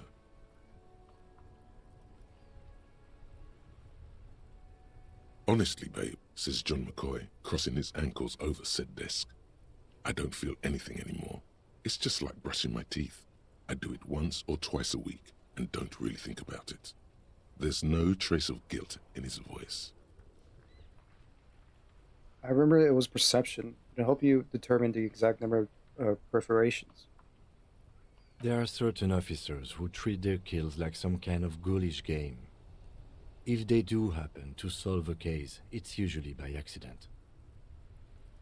It's obvious the lieutenant doesn't think very highly of these officers. But it seems as though you are, or at least were, one of the good ones. So we have that to be thankful for. Have you ever killed anyone, Kim? Yes. Oh, wow, okay. He says declining to elaborate. It's not a problem for him to state it, however. How do you handle the strain? Everyone has their own method of coping. Some more effective or self-destructive than others. Gives you a meaningful look. Personally, I find it helps to keep up a few hobbies. Like tip-top racing? Par exemple, Okay. Maybe just find a hobby. anything's better than annihilating yourself with drugs and alcohol. It's meant in earnest. Please don't mistake it for a jab. Oh, I know. Don't worry. Maybe I should pour one out for the boys. The fallen.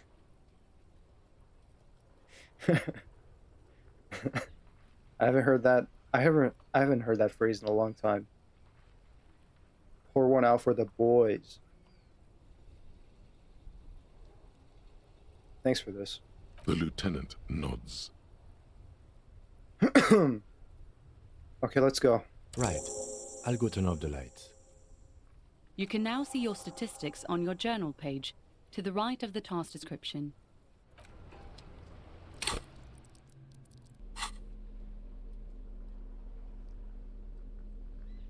Oh wow, 200. The magnificent hubcap spinners that Lieutenant Kisuragi has donated to you so that you could pay for your room at the Whirling. They're slate blue and shimmering hauntingly in the light.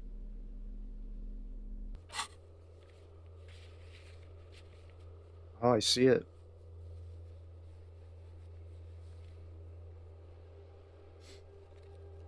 It says like name unknown, rank unknown.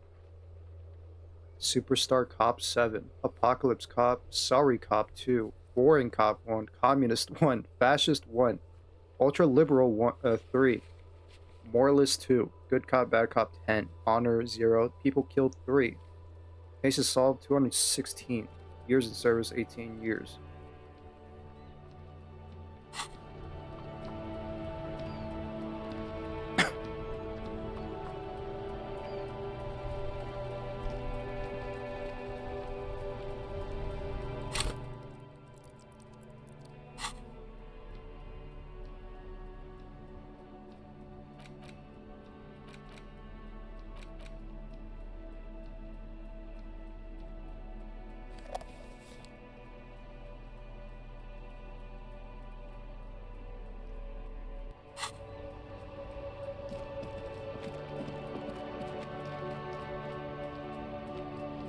Alright, we'll go to the pawn shop.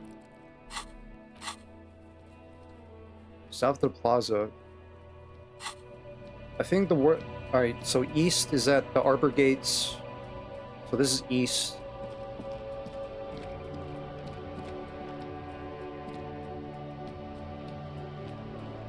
I think...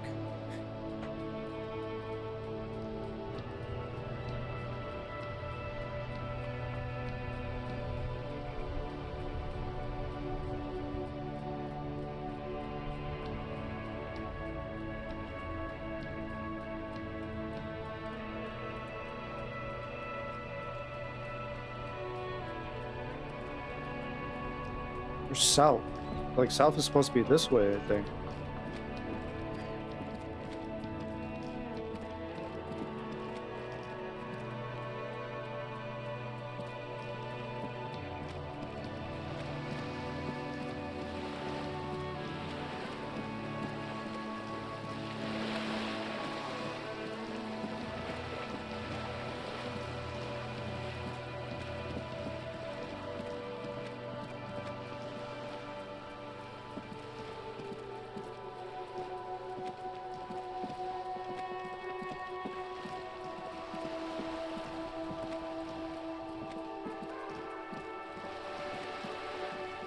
If only I had a map.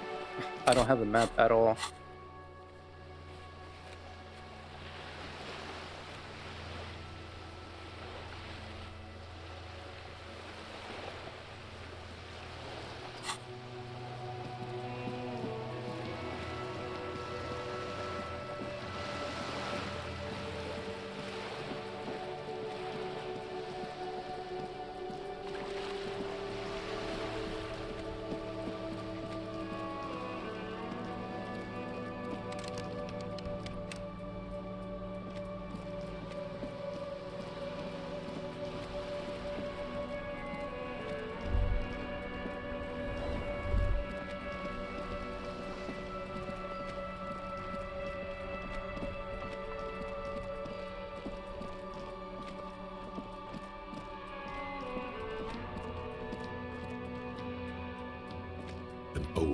box with a matrix of push buttons lists all the companies in the East.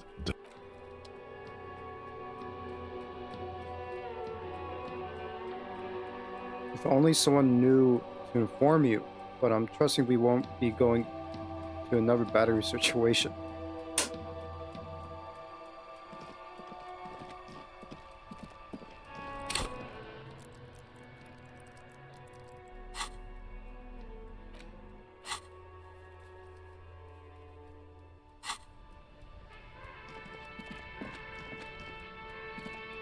Hello again, officer.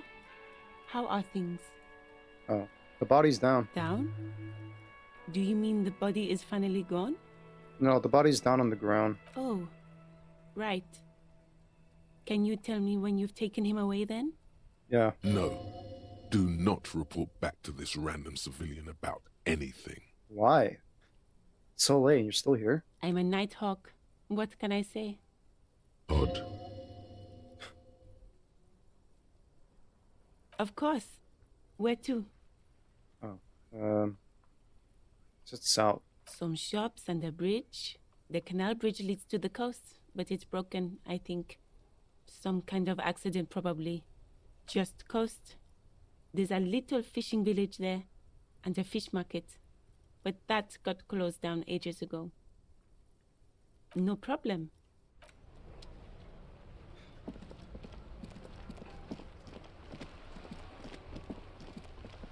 Yeah, but where is south?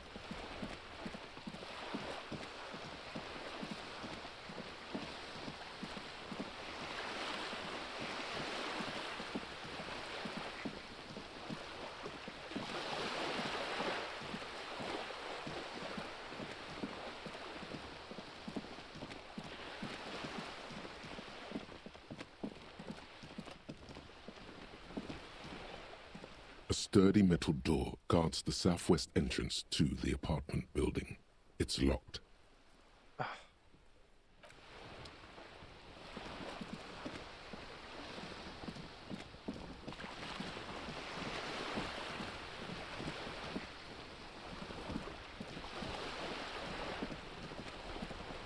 It's about to... It's about to be 11.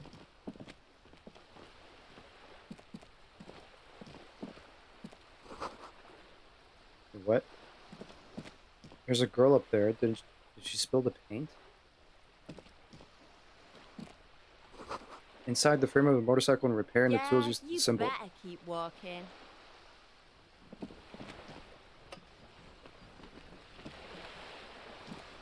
A sturdy metal door. The door rattles against your knuckles, but there's no response. The door rattles again, but this time you hear an elderly woman's voice calling out from inside. Stop banging on the door! I'm not letting any more strangers inside. Oh. Who am I speaking to? Doesn't matter who I am.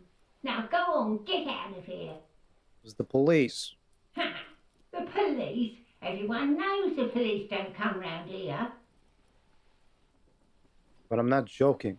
No, I already told you.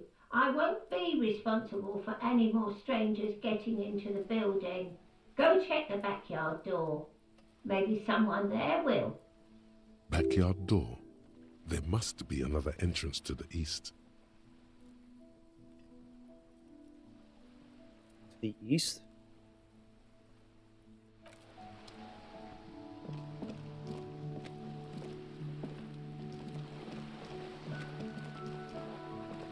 Oh, I didn't see this place.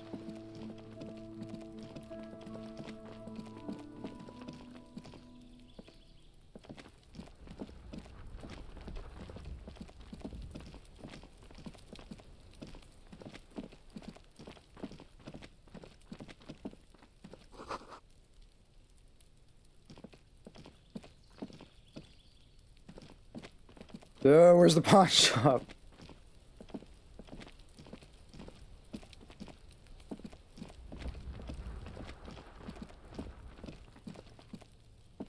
There must be another way into the building.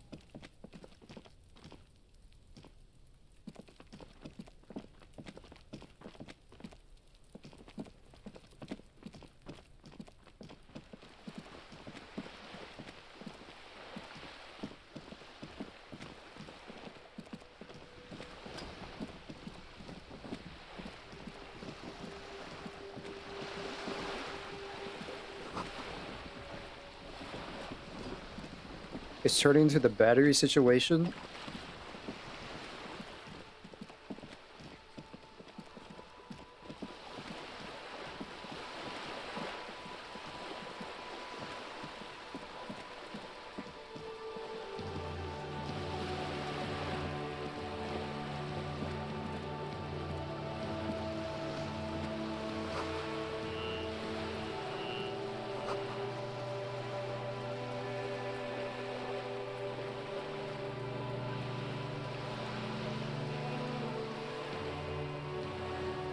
This is north. This is not south.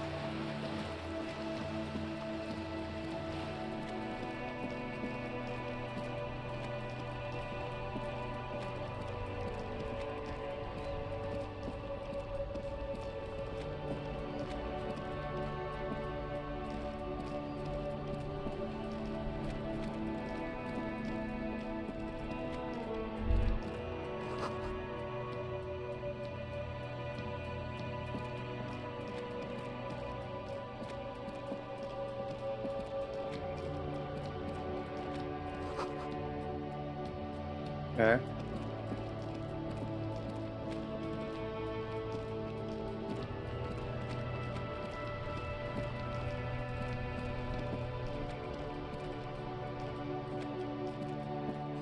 Oh, thank God.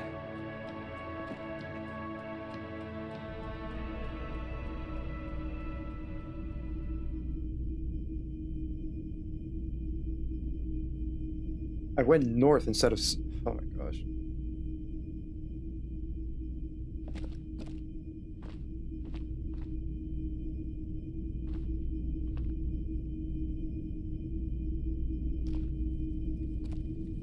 You see rows of toy soldiers guarding the rest of the trinkets displayed on the table. Some on horseback, others in rags, others yet in bright blue uniforms. All are stern and unyielding in their duty. Try to find something pretty and cool here, then use it to win her back.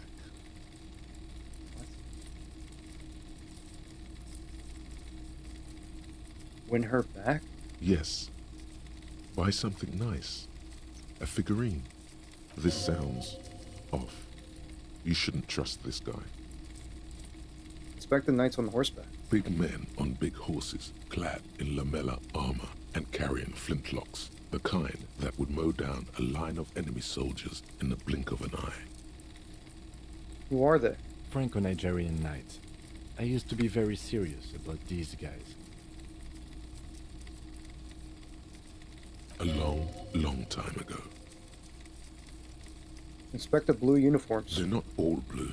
These figurines also wear gold coats and caps, complemented by orange trousers. They are variously posed, wielding swords and rifles with bayonets.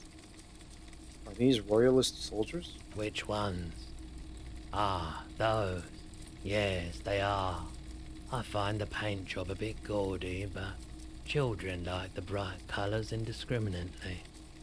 Inspect the figurines in rags. This set of soldiers isn't meant to look impressive. A few have rifles, but most of them carry pistols.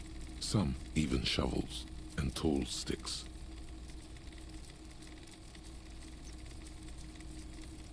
These even soldiers? You're probably talking about the revolutionaries, yes? Yes, they are soldiers, revolutionary soldiers. I think their poverty has been exaggerated for effect. When you place them next to the royalists, it doesn't seem like they could possibly win.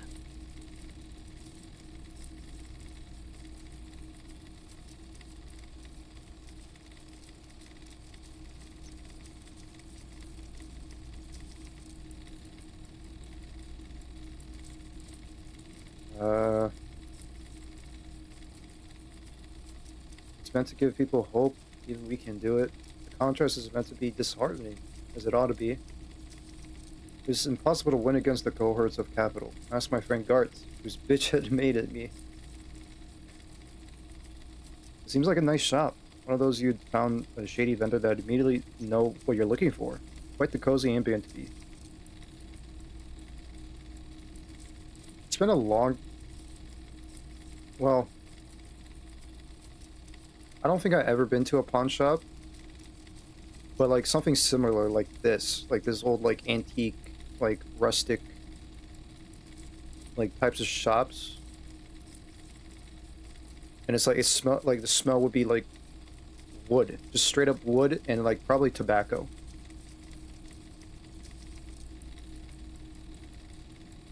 But other than that, it's like pretty chill. Like not a lot of people inside, but it's like very like interesting to just go walk around and just see all these antiques.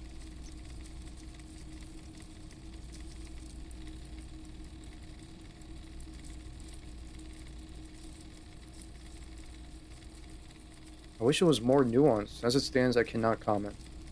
I don't like either set very much, to be honest. But there are many parents among my customers.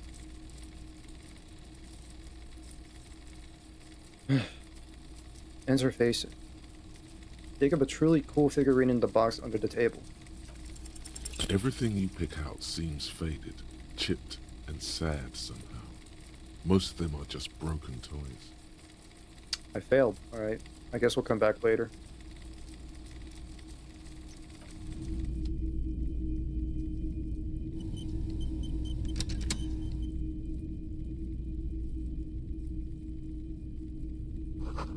Bust of a woman. The plaque simply says DEI.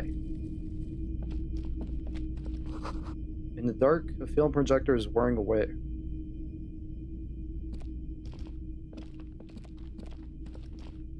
Some kind of machine.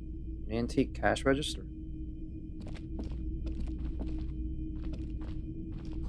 Most military wear with a few more eccentric fashions thrown in. A typical Martinez streetlight sits among assorted floor and table lamps.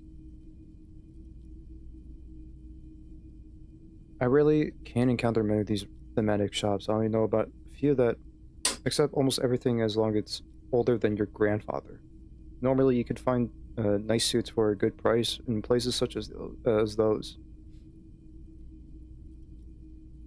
Oh, dude, I remember... Oh, man. Like, this isn't really, like, similar to, like, this kind of setting. You know, but I remember, like, going to Goodwill a lot. I don't know if this, like, establishment still exists. Goodwill. It's like, I don't know how to describe it, but it's, like, kind of similar to this kind of thing. Like, these old, just old clothings and, like, old, like, objects and antiques and, like, even toy. Like, I would always go to the toy section to see what's up as well.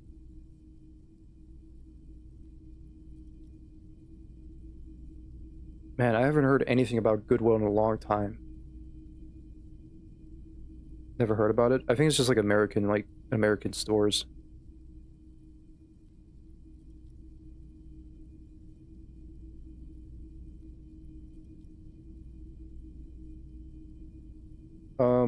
But it's like kind of similar to this, but it's not like, it doesn't have like the rustic, like, kind of feel, you know? Like this pawn shop. It's more like a, I don't know, like a Ross. Which, I don't know if you guys have Ross or where you live, but it's also like an American establishment across America. Where they just sell like clothing and like, just old grandma objects and furniture.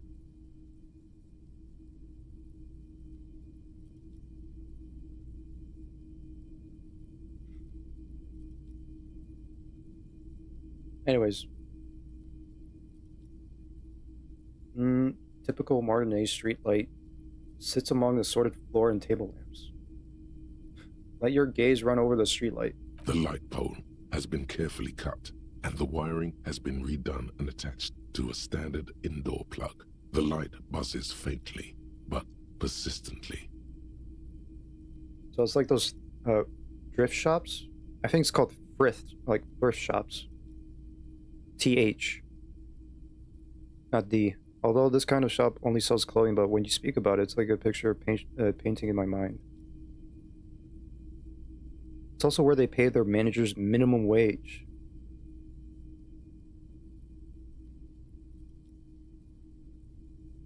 I guess Ross is kind of like thrift shopping. I suppose so. It doesn't have like, you know, like popular brands. But maybe you could find like a good find at Ross, that's for sure.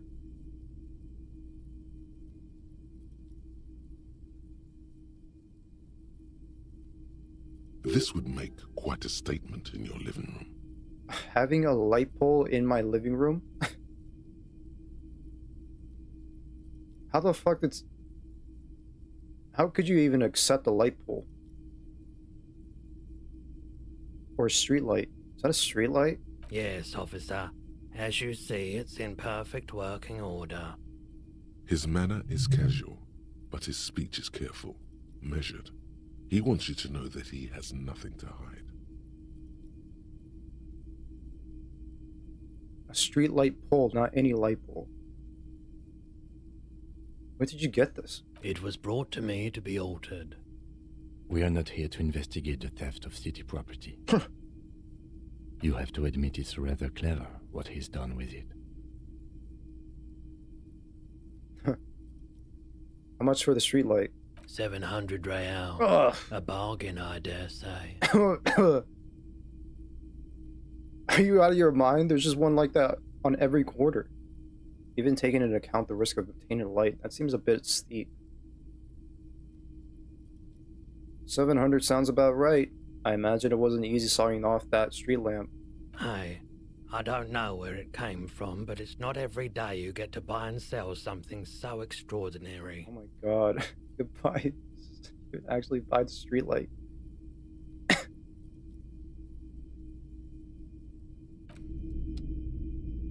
How are you going to carry this thing?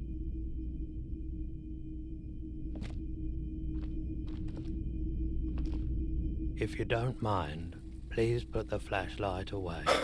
Some of us have photonic sensitivities. No, this is my thing. Alright, that's a nice detail. Alright, sorry about that. I do appreciate it.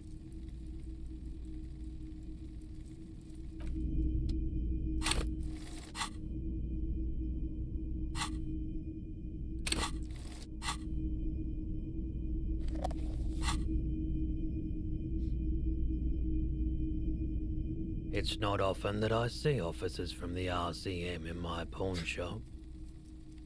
Imagine, like... He didn't even comment it. He didn't comment my flashlight when I'm inside his store. Could you imagine, like, you're working at a pawn shop like this, and like someone shows up late at night with a flashlight? It's like just browsing, just browsing everything, and just report it as, hey.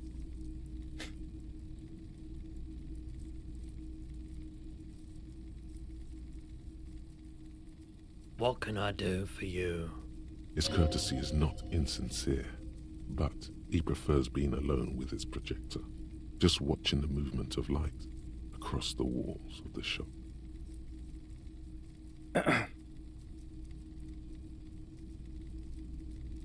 It's shameful how insufficient the police presence is in these parts. Not that the RCM is here. Tell me, have you had any trouble lately? I haven't had any problems myself, though some of my customers have complained about inconsistent law enforcement. Who are your customers usually? All kinds of people come through here. Locals, travelers, people looking for a deal, people looking for a keepsake, people who are terminally bored. As you can see, I have a wide selection of goods for everyone to choose from.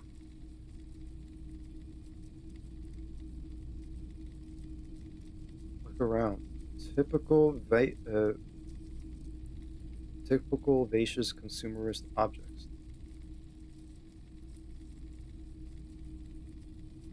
You were speaking with people about a murder case while wearing a single shoe. Carrying a flashlight around doesn't seem as weird.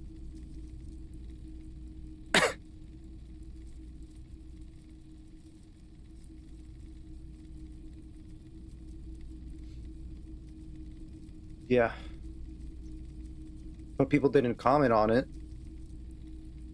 Alright? Which is kind of surprising. I'm surprised like no one asked, hey, where's your other... I noticed that you're wearing one shoe. Where's your... Why are you wearing one shoe? Where's your other shoe?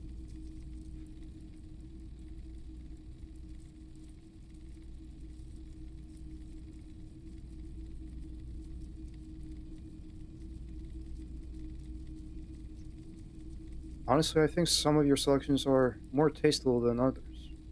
This business plan is all over the place. You should specialize, zoom in, and recapitalize. It's just, I may have something to add to it. It keeps me entertained. His attention is drawn once more to the play of light and shadow on the walls behind you. Is Roy high? And if yes, then what is he on?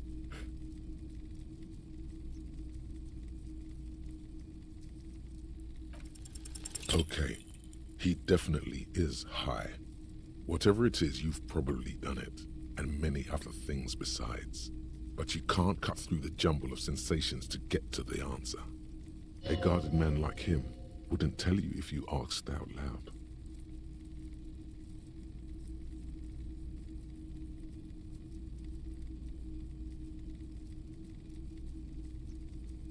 There's something I'd like to sell.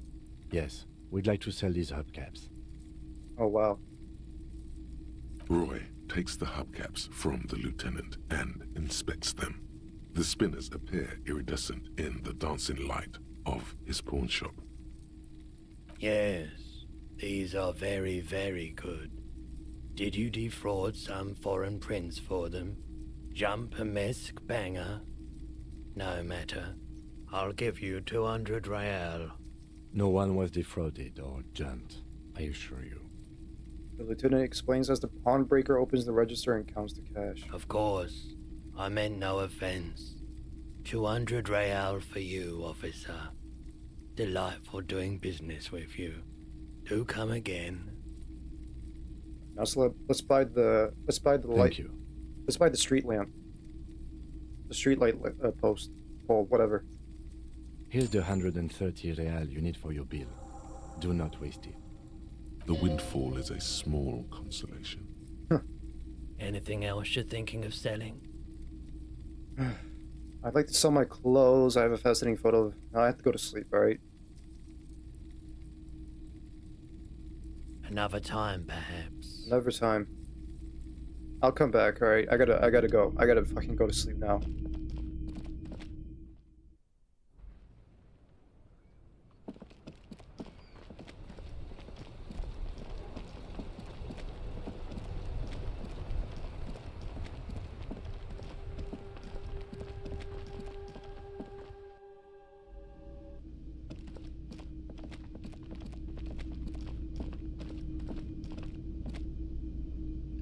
Can I help you? Yes. Have you got it? Well? I can't see. Here's your 130 real. Slam the bills down on the counter. I hope you choke on it. Here it is. Sorry for the trouble. I'll go with one. Great. Thank you, officer. That's all I wanted. Payment for services rendered. If you continue to stay here, I just ask that you please pay your nightly bill in advance starting tomorrow. He's not sorry about his behavior for your sake. Now that you have money, he really wants to make sure you're not angry with him.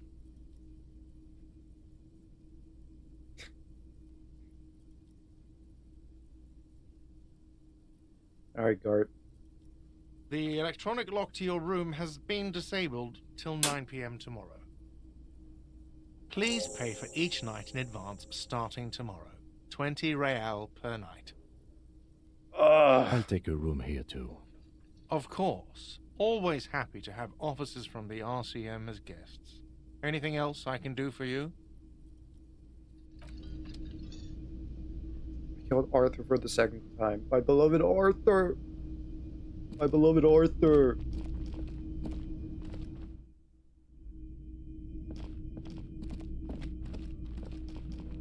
This is the door to the room you redecorated. Kim, you don't want to sleep together? What the hell? I'm kidding. Alright, good night. Just a moment.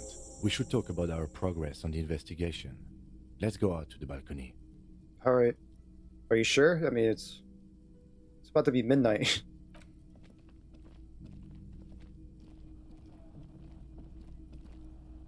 The air outside is brisk. The lieutenant is silent for a moment. He listens to the traffic hum. Then, Day 2 won't take that long, I imagine, with your wanderlust, much less. Now then, we should talk about the investigation. But I also feel you're a bit hazy on the RCM. Our role here, our rights, our jurisdiction, basically. I didn't know you smoked, Kim. I have a cigarette every night when I go over my notes. It's something of a ritual. Alright. oh man, he looks so devastatingly cool with that cigarette.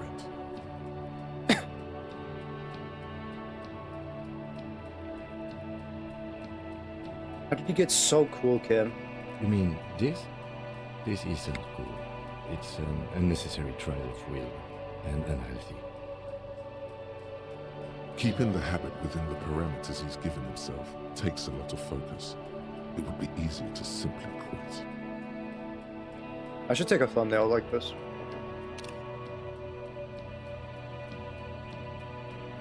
For today's thumbnail, I guess.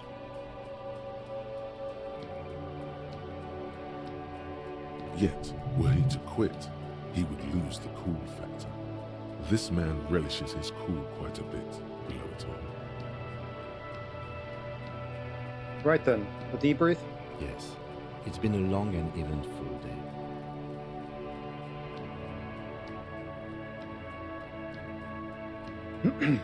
How do you think today went? Well, we inspected the victim's body, so that's good. It was not easily approachable in that state, but we did it. I would say our initial inspection was very thorough, and we have solid leads to follow up on. Well, let's just say we did not put the body in the fridge, however. Then you shot the body down, which was quite a shot.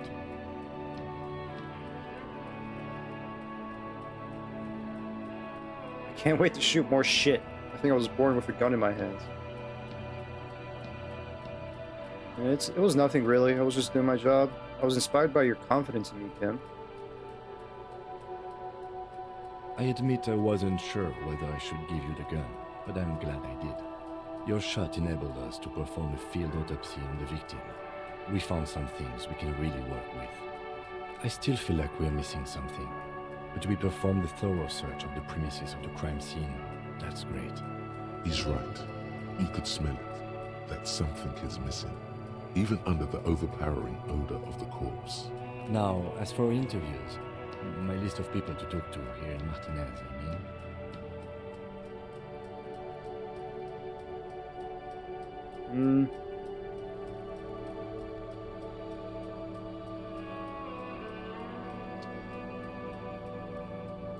That's my forte. Unlike most cops, I understand how important communication is in our line of work. I love doing interviews, and people love me. They love bathing in my glory. The initial interviews, yes, well, we talked to some people. I wish we didn't have to do any interviews. People are treacherous. The interaction of two heterosexual men.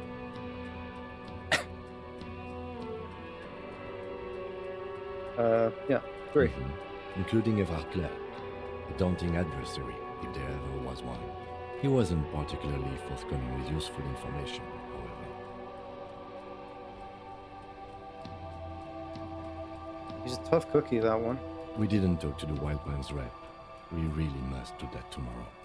Above all, though, today was exhausting. What's with all the running? You run a lot. Is that a standard Precinct 41 practice?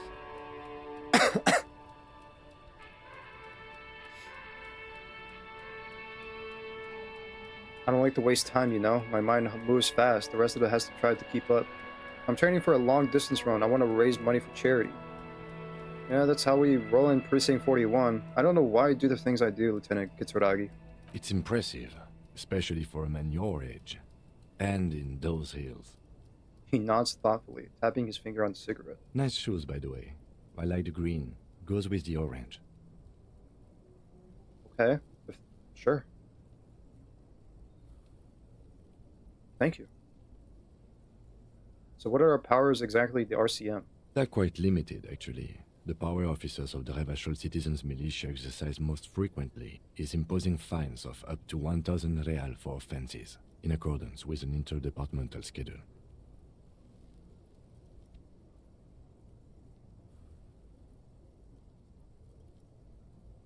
$1,000? Why not more? The RCM's primary role is to ensure safety. We are not really supposed to play any part in the economic structure of Revachol. Wouldn't that be an easy power to abuse? Yes, although indirectly, as citizens can always request records from their local station. Officers of the RCM have been known to take bribes of less than the prescribed fine amount. It undermines trust in the RCM. Okay, what else? We can arrest people, of course, but rather than bringing someone in directly, it's preferable to serve a station cold sleep. It prevents confusion and overcrowding. Wait, how could you be sure the arrestee will show up? You can't. Those who don't show up become fugitives, though, and have fewer legal rights when they are eventually caught. It's about power projection. Thus far, they seem to mostly show up. When power calls you, you come. But power itself is a fragile trick of perception. I see. And if someone resists? As you may have gathered from the fact that we are expected to carry a record of our kills, like the one in your watermarks, we are permitted to use whatever force is necessary, and strongly admonished not to abuse that power. Wait, so if I kill someone while on duty, what happens to the people we convict? You have to supply compelling evidence for why it was necessary to use lethal force. In these cases, your partner is usually your witness. I did kill a child. I could have been number 4. Not a good position to be in, by the way. Internal Affairs handles these cases thoroughly, by cross-examining you for inconsistencies. It is hard to cover for anyone, which is for the best. My reason, she was really annoying.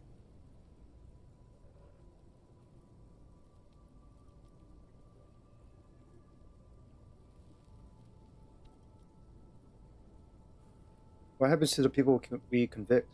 We don't convict. We arrest and send them to coalition government courts in Couron and La Delta.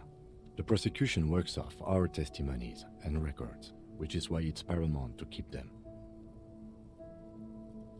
Taps on the coat pocket where he keeps his notes. This doesn't sound good to say so naturally. Sorry, excuse me. I killed a child in Disco. I said Disco. I almost said Discord. Disco Elysium. Alright? In a video game, not in real life. Okay, FBI? Okay?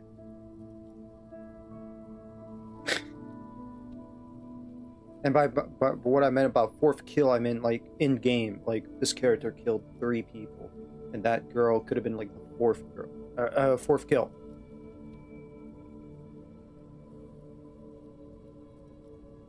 I met this fella named Mr. Dick. Who makes all these rules? The coalition government, and the moral intern more broadly.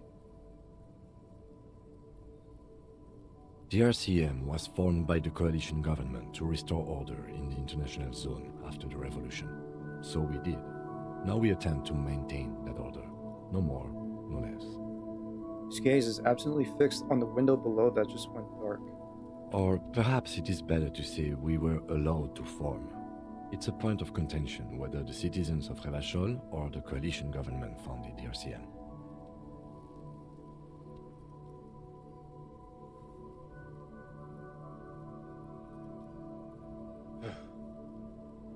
The RCM was formed by the coalition government to restore order in the international zone after the revolution.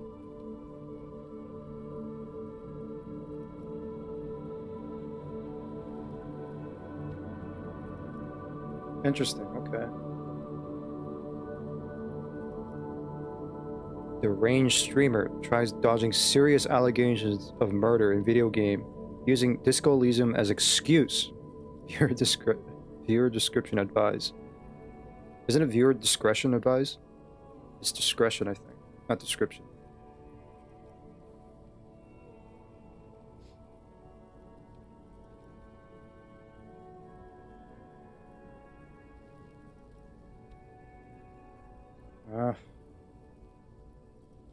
I don't know, man. Say nothing. Silence.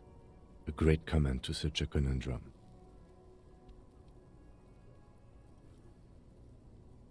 The Moral Lantern. What is that? What is it?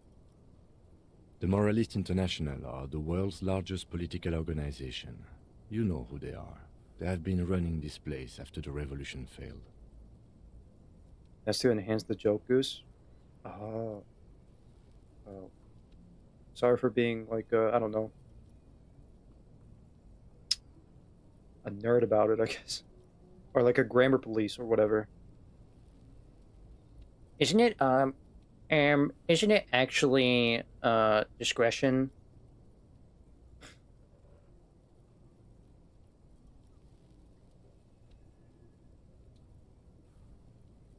Viewer discretion advised. You just ruined the meme. Never mind, we aren't doing it again.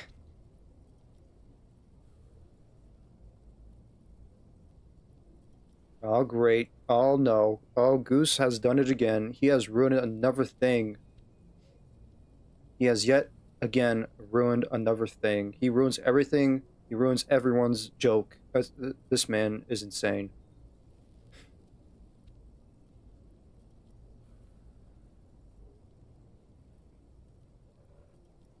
Let's see. He pulls on his cigarette. You know who they are. They've been running this place after the revolution failed.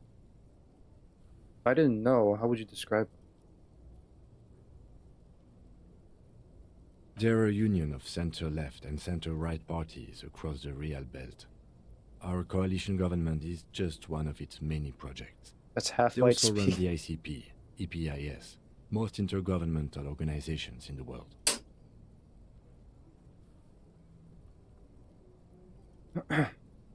Our coalition government is just one of its many projects. They also run the ICP, EPIS, most international intergovernmental organization in the world. What did they believe in? What do they believe in? They are Dolorians. They believe they continue the humanist project set forth by Her Innocence Dolores Day 4 centuries ago. Others say they are just technocrats. What is their symbol? Interesting question. It's a blue forget-me-not. Their motto is love, compassion, self-discipline. I think you can gauge what they want you to think of them from that. Something kind and usual. Something ominous. Who was Dolores Day? A historic figure? The author of the Oh, Modern Age? yeah, I saw that in the You will pod have shop to look too. elsewhere for opinions. The subject of humanism is too abstract for me.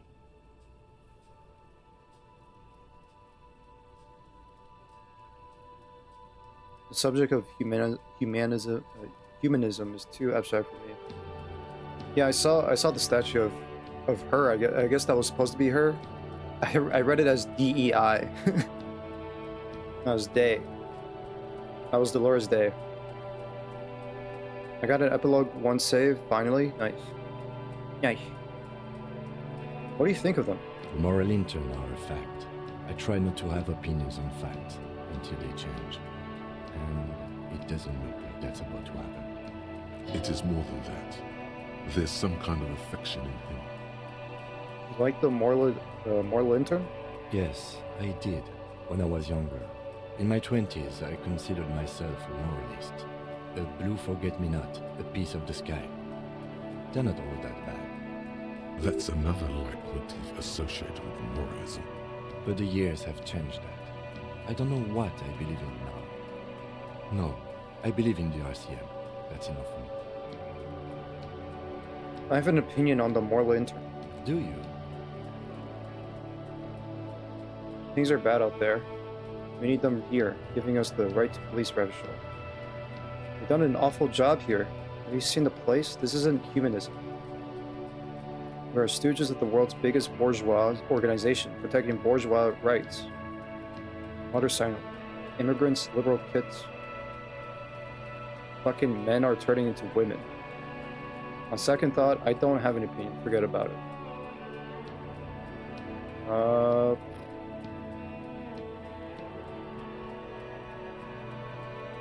go with 1, of course. In fact, we would need them even if you didn't think that way. We are in what is called the twilight of international law. The laws we claim to enforce come from the MI, Without them, we are simply vigilantes. Actually, Vigilantes is okay with me. Then you will adore Martinez. For many of these people, the Union especially, vigilantes is precisely what we are. Personally, I don't enjoy it much. Say nothing. Just look into the night. The dying lights of the city shimmer below. Slowly, like luminous clouds, they pass on his lenses. The lieutenant looks at his slim cigarette, contemplating What's a bourgeois? the next drag. I don't know. I thought that's how you pronounce it, honestly.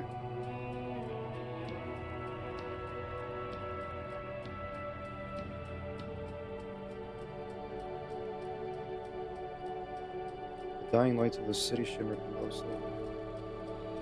This soldier is the highlight of the day for me, he thinks. This little stick right here. They really don't like us here. And the mouth on that kid, Kuno. It's different in land, in Jamrock on the GRIH. Why are they like this? It's our fault for leaving this place to the dogs, to the Union, to the company, not daring to come here more often. This place has fallen between the cracks, the jurisdictions of our two precincts.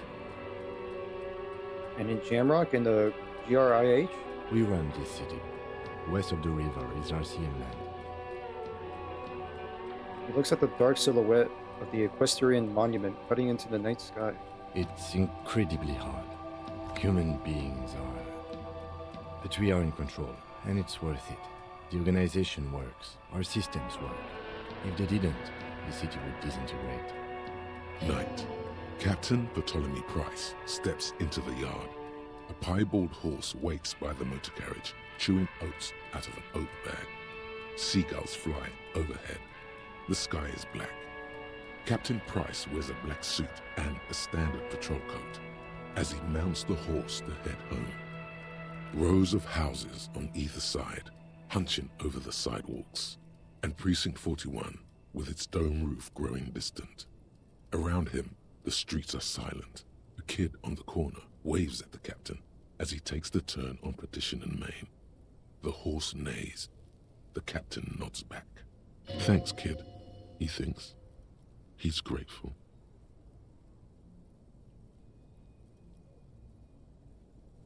I hope our investigation will help improve the situation here. At least do some good. Me too. But I wouldn't count on any drastic changes in our lifetimes. Thank you for this. Yeah, it's getting very cold now. Let's go. What's this? We're getting reports of normal, reasonable, temperate, political opinions somewhere in Martinez.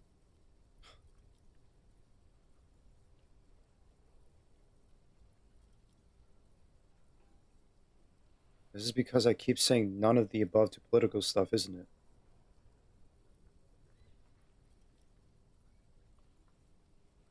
I just discard it. Must have been a false alarm then.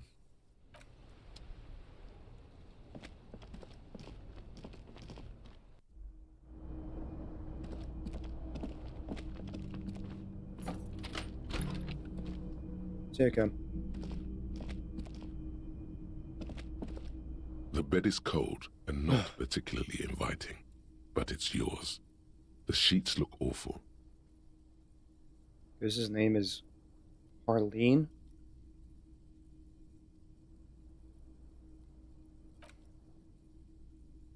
Am I gonna have the brain The talk sheets to me feel again? at once coarse and clammy against your skin. The bed sags beneath your weight as you stretch out and finally close your eyes. I imagine maybe the reptilian brain, ancient reptilian brain, is gonna talk to me again.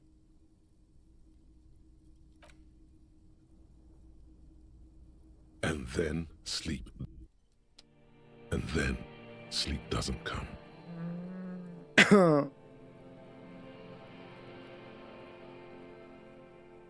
But I want to sleep. Obviously, you're in bed with your eyes closed, but it's not happening. Why? Maybe it's the bed's fault. Check the pillow. Its synthetic filling has separated into hard lumps. The pillowcase smells oddly. Check the blanket. It barely covers your toes, stretching over your soft belly. This is your body here, intimate and warm, breathing. Under your thrumming eyelids, you see a dizzying array of colors. You won't get off this carousel quite so easily. Roll over to the other side. It's a little better. Colors, scenes, and half-formed phrases still litter your mind. Part of you is still trying to solve the case, isn't it?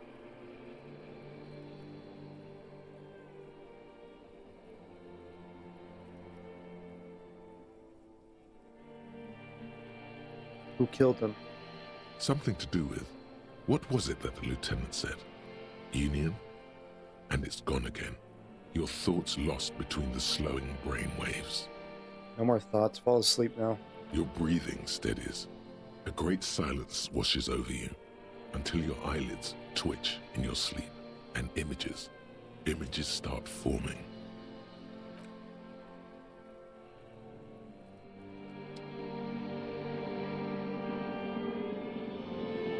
What's this?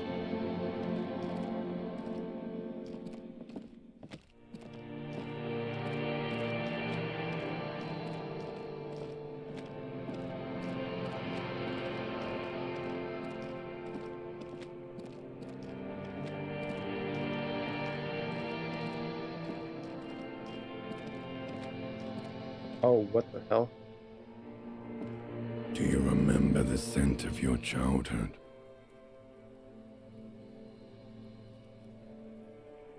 What is this? What it says on the can, Harry. Answer the question. I remember nothing. Do you remember your wife's hand on your face? You said who? Do you remember the warmth of her thighs, between her legs and in her mouth?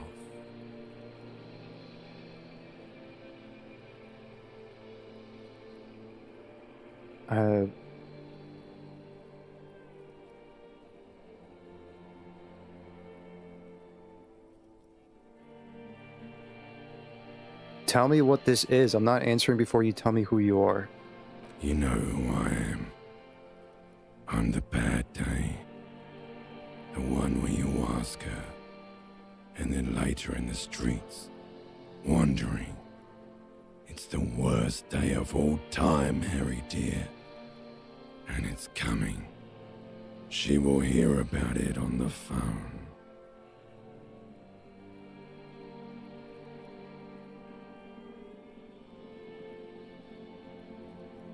Reality will turn into a grotesque nightmare.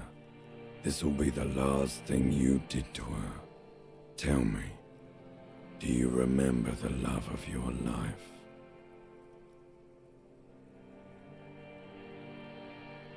I was left? That's right, funky baby. And you just stood there. One hand on the bottle and the other on your dick. Watching her go. Let it all be dragged away from you. Tell me, where are your friends? Human beings have friends, Harry boy. Where the hell are yours?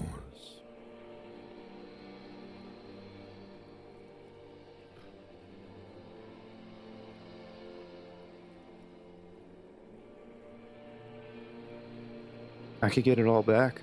No, it's gone. 3 times gone and never coming back. You failed. You failed me. You failed Elysium. What is Elysium? Everything. The pale and the useless. On the surface. The outer magnetosphere. Burning, furious truth. 8,000 years of written history.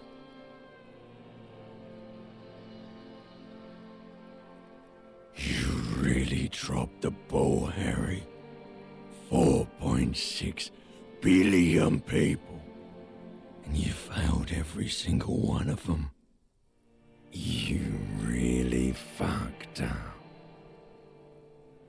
I've talked to you before. No, Harry. You were just talking to yourself. That's all you ever do. Even in your dreams. And the act is wearing thin. The spots of the disco ball fade around you.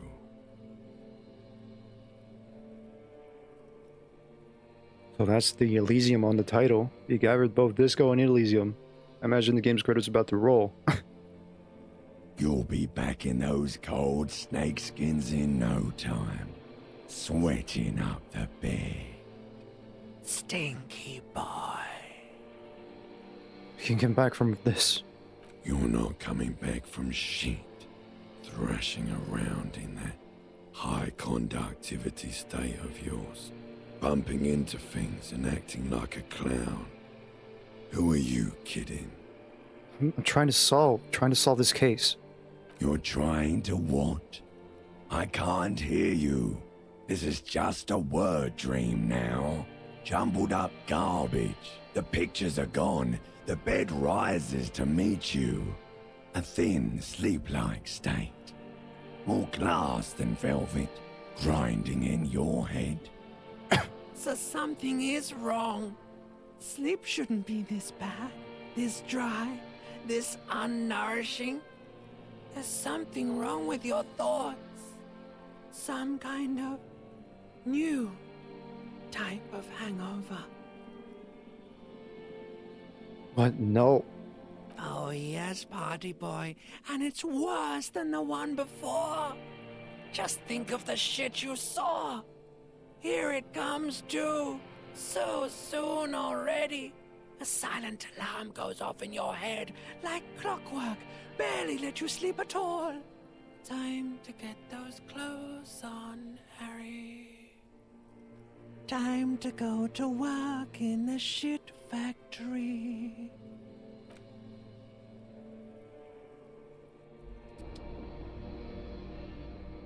Oh, fuck.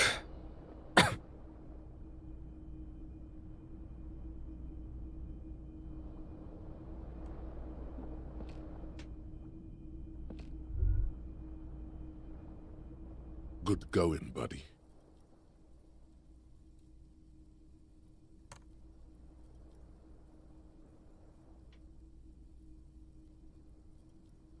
My God, what the hell was that? Oh, just a dream. You have ones like that all the time. You feel even worse this morning than you did last night. What the hell's going on with me? You mean, why are you so tired? Too tired and down to even think? It is worrying, isn't it? You can't be a detective like this. Detectives need to be able to think. Why is this happening? It's just that your heart has finally pumped all the speed out of your system, Buster. Time to get some more. Don't do that. Stay strong. The hangover will wear off. You don't need to keep doing this to yourself.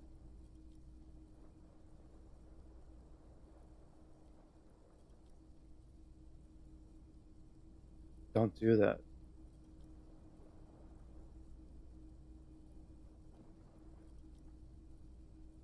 No, I could take this. I'm not going to go looking for speed. Are you sure? Ready to live as this pathetic shell of yourself for days? Basically, a week. Let's be honest, 2 weeks. Maybe 3. You won't make it.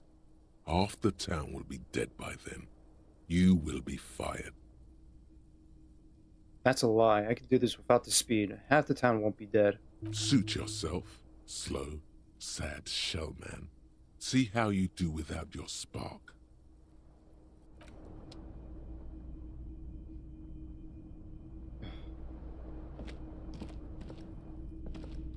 A mirror hangs on the bathroom wall. In it, your face, adorned with the expression. Tool is not in my hand? What tool? Wait, what? A mirror hangs on the bathroom wall. In it, your face, adorned with the expression. I need to use your chain cutters to fix the faucet. Stop steam from fogging up the mirror.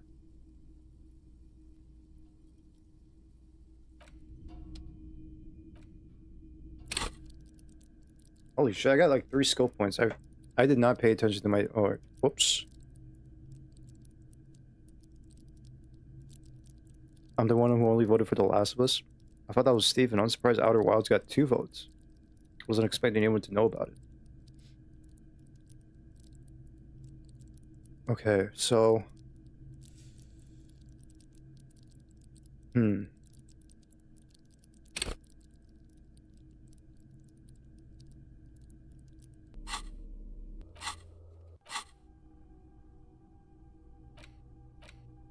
36 more minutes on Lonesome Long Way Home.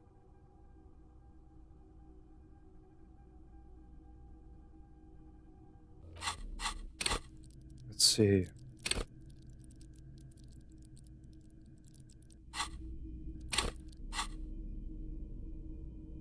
Give me those chain cutters.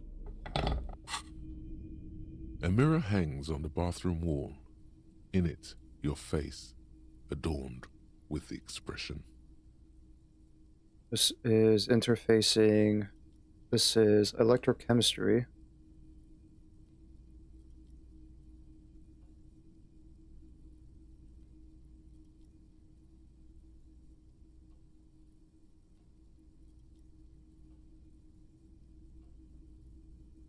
Bully has 6 votes. Stellar Ability has 3.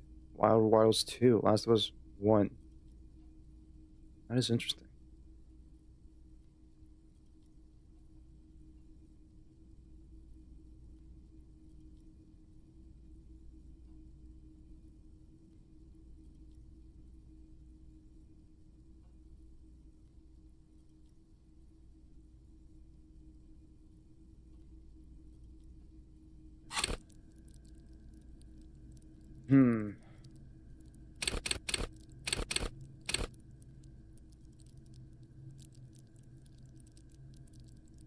Interfacing.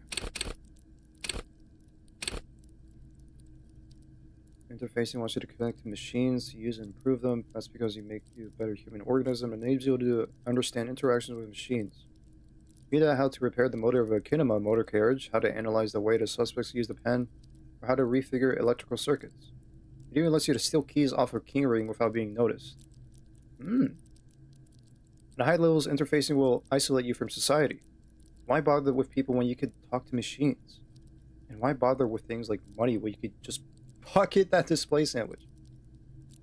At low levels, however, you will have the crucial part of the world cut off from you. People use machines to commit crimes all the time. If you can't understand how a crime was accomplished, how can you solve it?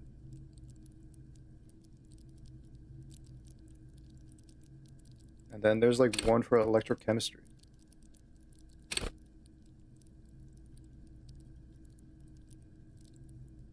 Electrochemistry is the animal within you, the beast longing to be unleashed, to indulge and enjoy. It enables you to take drugs with fewer negative side effects. It also enables you to be better investigative lurid matters. If you need to understand a chemical breakdown or talk to someone blasted out of their mind, or understand sexual dynamics, electrochemistry is there to guide you. At high levels, electrochemistry makes you a man of unrestrained pleasure, an unrepentant Lothario who leers at people with a bottle of speed and a plastic bendy straw in either hand. But with low electrochemistry, you'll be too innocent to be affected. Without a working knowledge of drugs and sex, the city will be difficult to understand.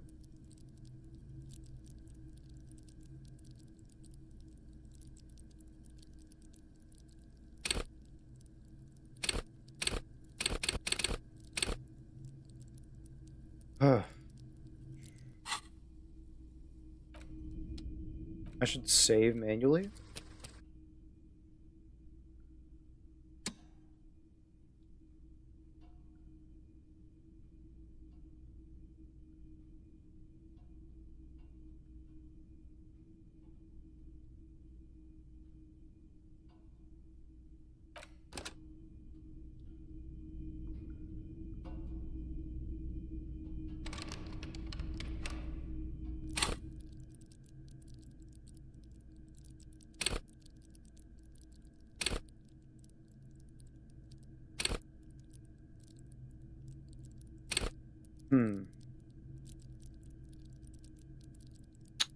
Let's see.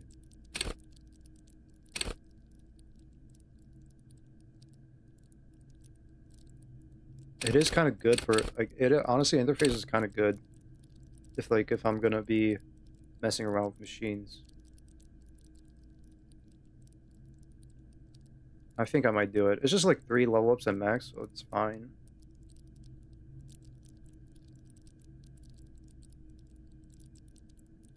I'll use 1 on interfacing. What else?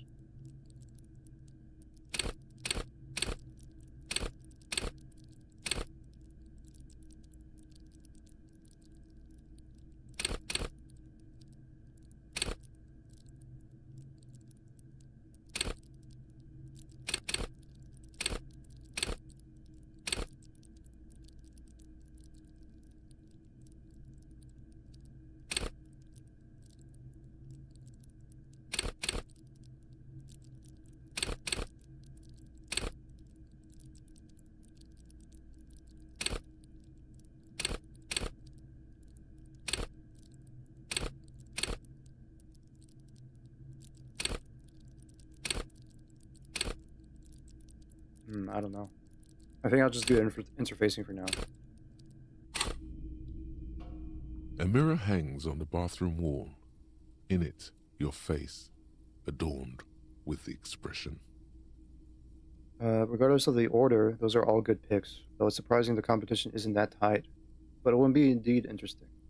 You forgot to confirm? Oh wait, did I? I did confirm. Yeah, it's already there. I pressed square to confirm.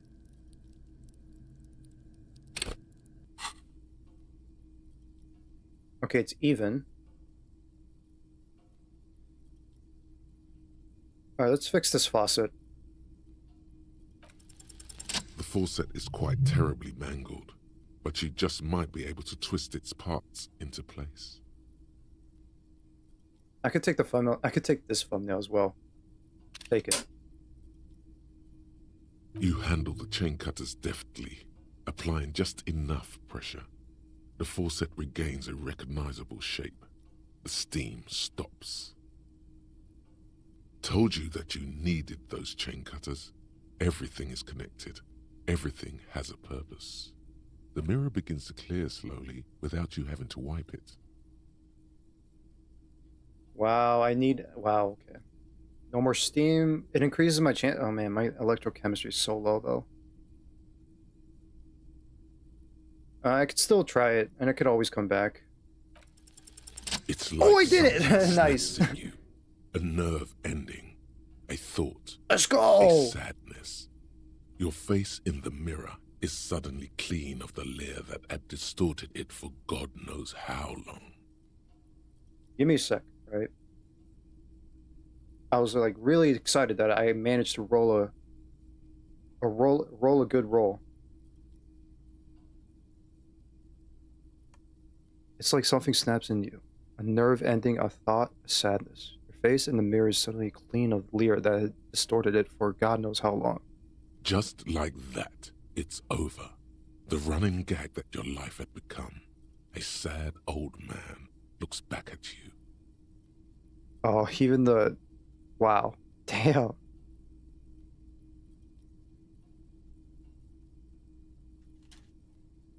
What'd you send me?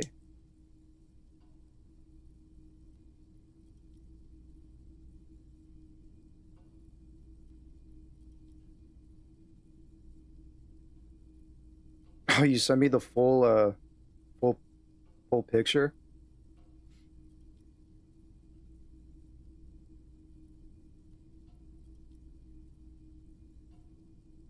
Okay.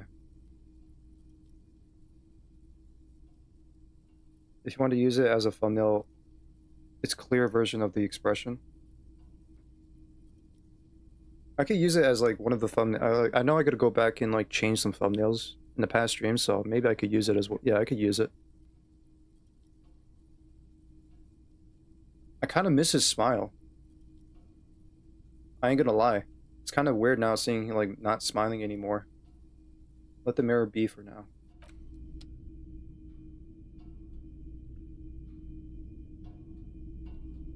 I was not expecting to roll a successful roll in that.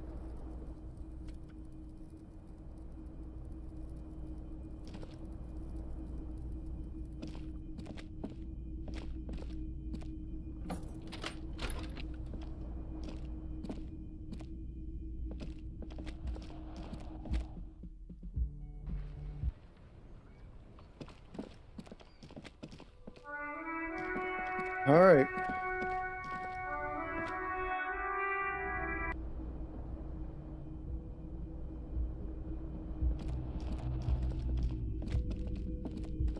Is Kim there? No. The door is closed. Still nothing. Okay.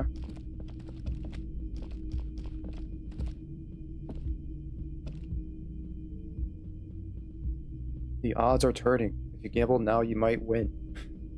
Let me put this tool away. I don't need it. I kind of wanted to go back to my old clothes, honestly. I know, like, visual calculus is pretty good.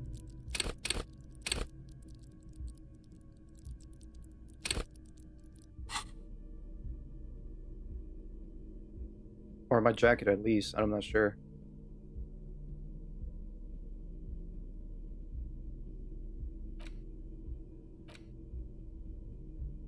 It just gives me shivers, like +1 shivers, though. I don't think I need it, though.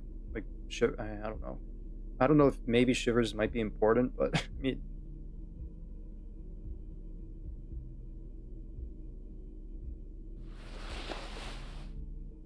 I'll go back to the jacket. Disco-ass blazer.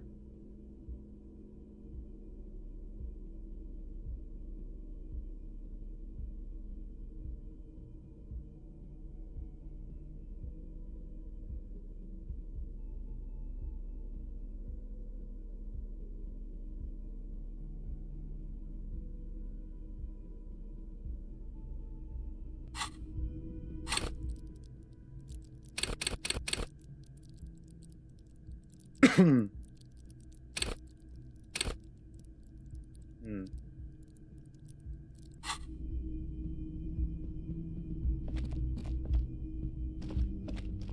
I'll keep the shades on.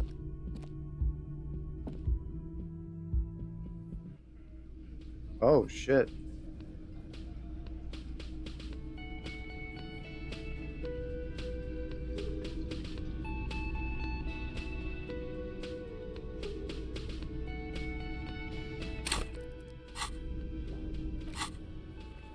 Still no map, but okay. Oh, yeah, and these tell me about the white checks. Okay, that's cool.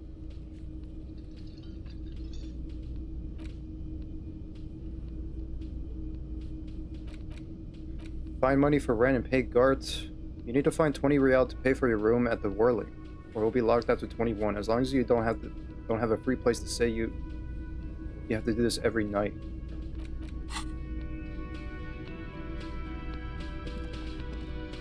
Hey, Kim. Morning. Morning. Looks like we can get to work at once. The Union muscle turned up. They look rowdy.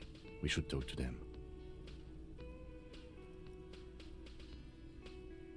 Why do we need to talk to them? Everything points to the Dock Workers Union.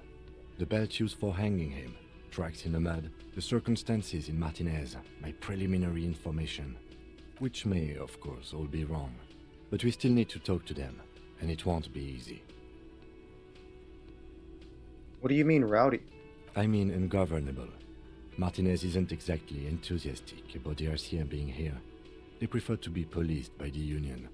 These men here, men who drink beer for breakfast, there's talk of an armed wing of the Union called the Hardy Boys, who are responsible for state policing. I think it's them. Are these the men Guard told us about yesterday? I completely forgot. Sorry, I had a rough night's sleep. It's them by the looks of it. Loud and nasty, just like the manager said.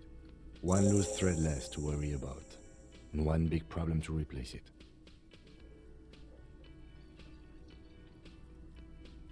so many of them. Maybe we should call in reinforcements? That would just escalate tensions. No captain would sign off on it. Solving one murder isn't worth a conflict between the RCM and the Debarders Union. Hey, Steven. Good evening. I'm Dracula, lol. What do you mean? Hope you're doing good, Mr. Dracula.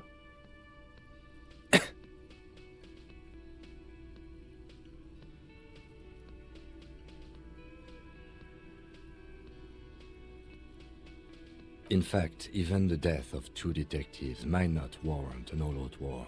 So let's keep a cool head, okay? Let's roll. One more thing before we do. We don't have to talk to them immediately. Just joking around? We can walk right past them, continue with our business. It's all cool. I want to suck your blood. Blah, blah, blah, blah, blah, blah, blah, blah, blah, blah.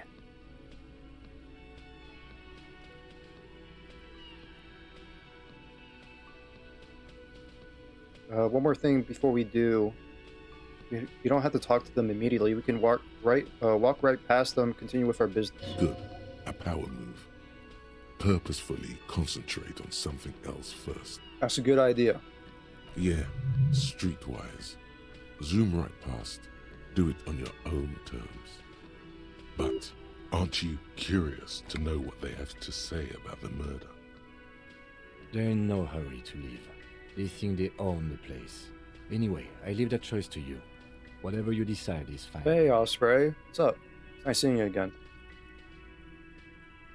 I hope you're doing good, man.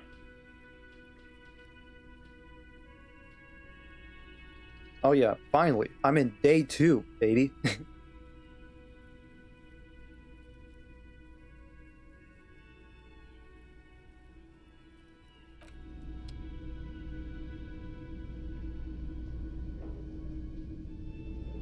Is there anything else? Yes. Alright.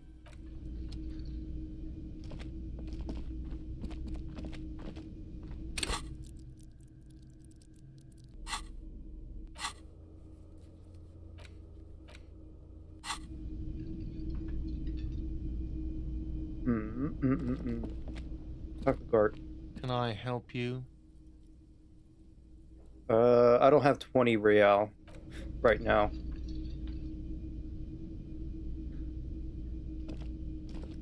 Just a moment. The old woman turns back to the cafeteria manager. She's agitated, judging from the way she keeps pulling at the frayed edge of her blanket.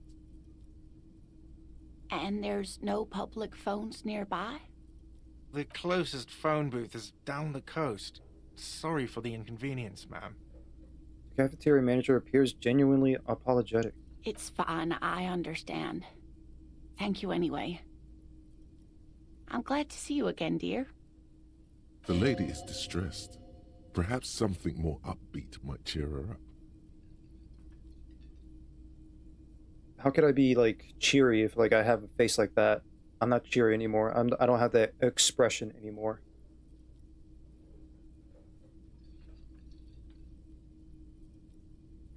Good day, ma'am. How's everything alright?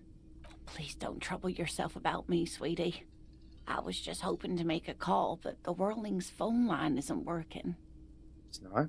The union office probably has a phone, but I can't really get there.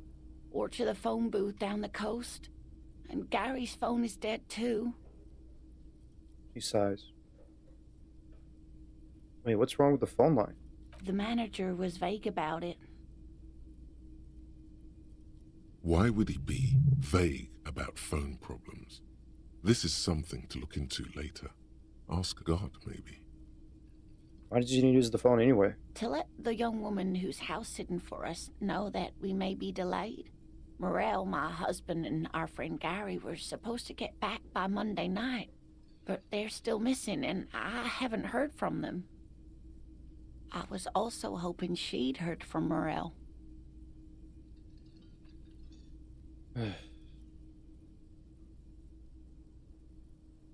Okay, I'll bite. Has your husband gone missing before? That's just it. This isn't like him at all. He always plans his expeditions so carefully. But you have more important things to worry about. What is this expedition your husband was on? Just some field work, sweetie. Morel is a highly trained scientist. He and his assistant Gary are studying an extremely rare species of insect. Insects, you say? Bugs? But they should have returned by now. They were Bugs? just going down the coast across the water lock to set a few traps. He said they'd be back on Monday. What could be keeping them? Wait, who's this Gary person? Do you trust him? Oh, sweetie, it's nothing like that. She smiles. Gary's as loyal as they come. I trust him with my husband's life any day. Are they in a rough neighborhood? There's a nameless old fishing village nearby, but we've never had any trouble there before. There is a lot of crime around here, isn't there? An old fishing village? That's in... I think that's in...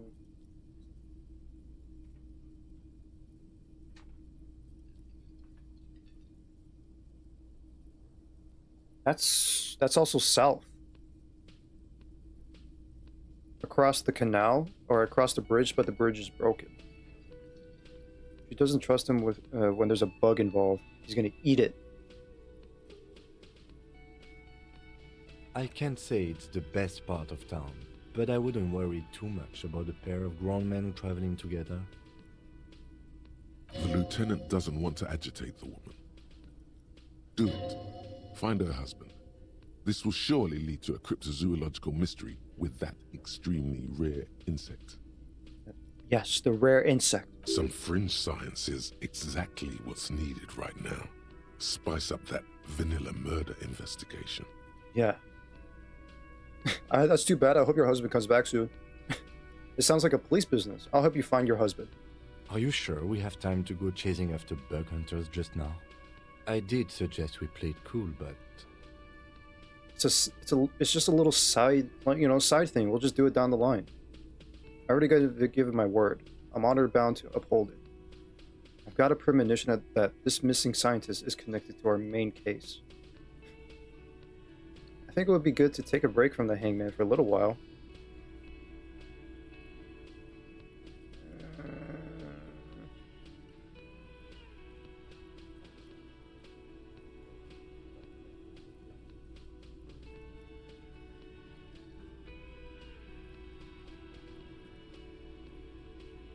It's just police work. Yes, but a junior officer could... Then puts him back. Oh, wait. Fine. Our victim's already been dead more than a week. One more diversion won't change anything. Thank you, Cam. Oh, thank you, officers. Truly, I'll be right here if you come across any sign of Morel. So your husband is some kind of scientist? Oh, yes. A zoologist. A cryptozoologist, to be more precise. What is cryptozoology? Is that some sort of like crypto, like Bitcoin on animals? Study of animals? Is your husband rug pulling, some consumers? It's a pseudoscience that attempts to legitimize research into mythological beasts and urban legends. The lieutenant sounds unimpressed. Oh. That's one opinion, yes. And people are entitled to their opinions. She's used to playing off such insults casually, but they still affect her. My apologies, ma'am. I did not mean to undermine your hobby.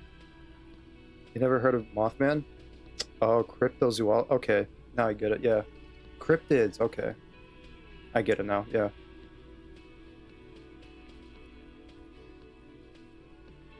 Oh, that's it. Okay, yeah, I want to find your husband now. It's not a hobby, dear.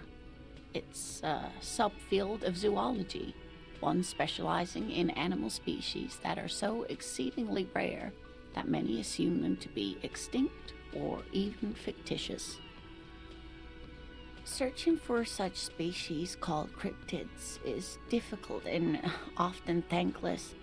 And frankly, many scientists are too lazy to do it.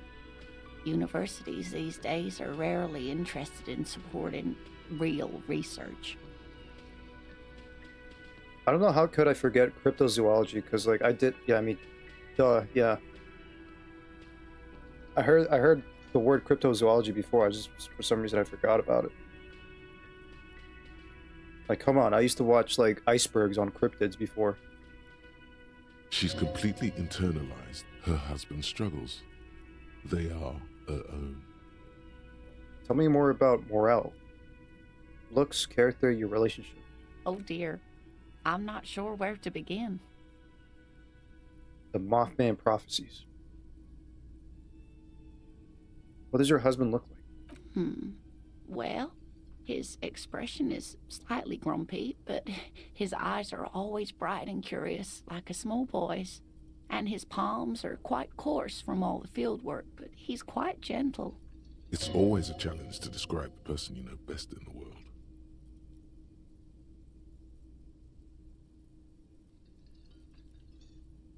Let's try again. If I were trying to meet him on the street, what would I look? Oh, well, he's a bit shorter than you, but with a larger frame, and he has longish white hair, usually a bit uncombed. You might say wild, even. The lieutenant pulls out his notebook and begins jotting down the woman's description. One other thing, he'll likely have all kinds of field gear on him, even if he's not out in the reeds, you know, just in case. How long have you been married? We'll be celebrating our 16th anniversary this autumn. Not the most numerically satisfying anniversary, but I like the less obvious milestones even more somehow. How did the two of you meet? Via dating agency, I'm ashamed to say.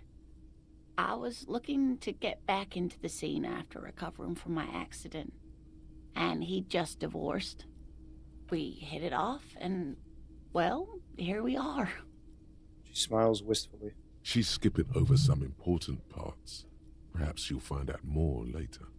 I think I have all of the information I need. Let's move on. I hope I've been useful. Tell me more about this rare insect your husband is looking for. Oh, sweetie, it's fascinating. But I shouldn't bore you with entomological minutiae. The lieutenant gives you a sideways glance. Why is Kim side-eyeing me, man? Don't side-eye me, man. No, I want to hear about the insect. Well, it's a phasmid, technically, but... Phasmid? Ah, yes. Phasmatodia. A diverse group of insects whose bodies resemble twigs, leaves, that sort of thing. Ghost insects, colloquially. Oh, yeah. Here comes the interesting. Where other phasmids imitate sticks or leaves, this one's a living reed. It disguises itself among the reeds here on the Insulindian coast. Hence it's named the Insulindian phasmid. Perhaps you'll end up co-discovering the phasmid with us officers. She looks in the eye and nods thoughtfully. I knew it. We're gonna be chasing made-up insects with cryptozoologists. Oh, come on, Kim. It's not made up, officer. I can assure you. It's simply elusive, so much so that most establishment zoologists doubt it exists at all. What makes you think the phasmid is around here? Well, some teenagers making out in the reeds saw one. They didn't know what it was, of course, but there was a brief article in a local newspaper about their encounter with a ghost insect that looks like the reeds. Gary sent us the clipping. So a newspaper clipping is all the evidence you have? Of course, most phasmid sightings turn out to be false alarms, but their description matched the Insulindian phasmid perfectly, and they didn't even know what they were looking at. Enthusiasm has wiped the worry from her face. Her eyes sparkle behind her glasses. The X-Files would cover these legends like the Jersey Devil. The wonders of the Insulindian phasmid are a marvel to behold.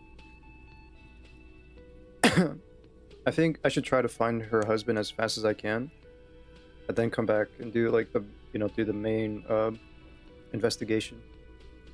Pretty soon I am gonna end the stream. I am gonna end it early because I gotta, wake up early to work. And I'm gonna take a day off tomorrow as well, so I won't be streaming tomorrow. I'll be back on Wednesday. I'll be back on Wednesday to stream.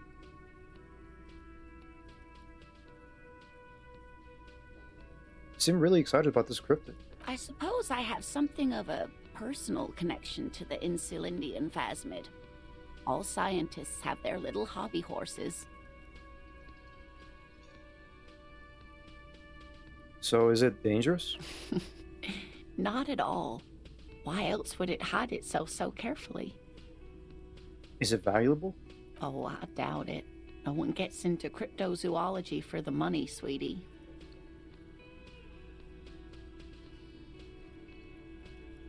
Ask for a month off. If you could get 4 days, you could get more.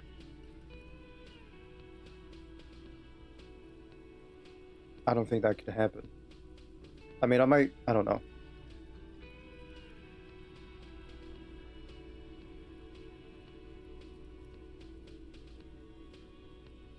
Don't forget about Bigfoot. The Jersey Devil's also considered a cryptid, believe it or not. Apparently there's even sightings about it, but different from Mothman. This is only legend. Does it have cool superpowers? Cool powers? Yes, it can blend in almost perfectly among the reeds. It's how it stayed hidden all these years. Centuries, even. Okay. What's so special about this stick bug, then? Oh dear. I'm afraid I'm not explaining this very well. It is very special. The woman's face flushes with embarrassment. Morel can explain it all much better. I wish you could hear him describe it. Then you'd understand, I'm sure.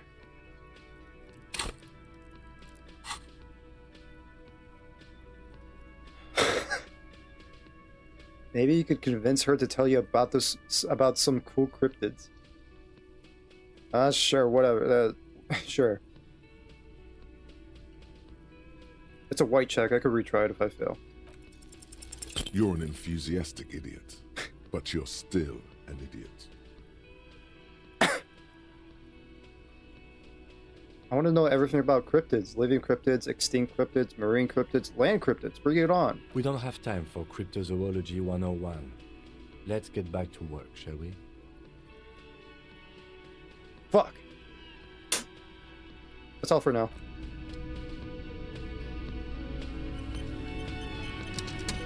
Ask Art about the phone lines. Can I help you? Another thing. Great. I love those. So the phone line is dead? Yes, and the phone company is taking its sweet time sending someone to fix it. Losers. That's pretty strange. It's not strange, it's inconvenient. Is it true that there was foul play? Who told you that?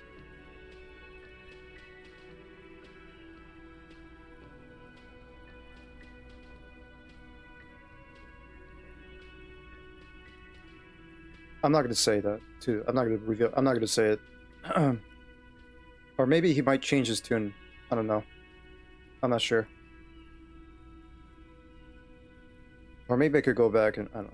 I would never disclose my sources. That would be dishonorable. Fine, yeah. It looked like someone had messed with the wiring. It was shortly after the hanging, but I don't know if it's at all related. Plenty of assholes around here who aren't murderers. Okay. If you do find out who cut the line, though, let me know, so I can forward them the repair bill. Alright.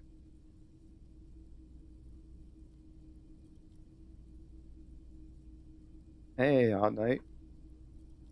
Nice seeing you. Hope you're doing good. Unfortunately, I'm going to end it pretty soon. I gotta go to sleep. Got work. Unfortunately, I can't take any more days off. Alright? I can't take any more days off. I'm sorry. As much as it sucks and it pains me, I can't take any more days off. Guard, I saw a sign that said I couldn't go into the kitchen. Why can't I go into the kitchen? What are you, a cook now? That's none of your business. Maybe I am the cook. You're not. You're a menace.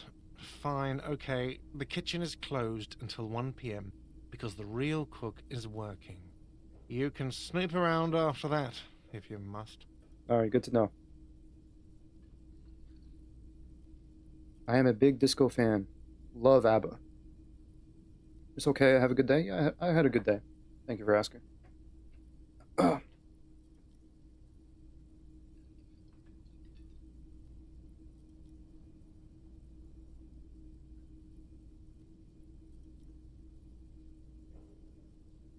Alright, good to know.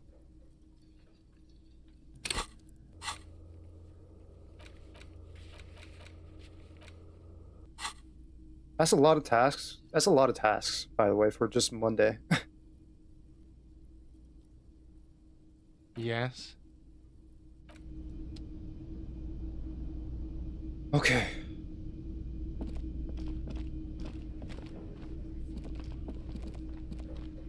We should put the body in the fridge.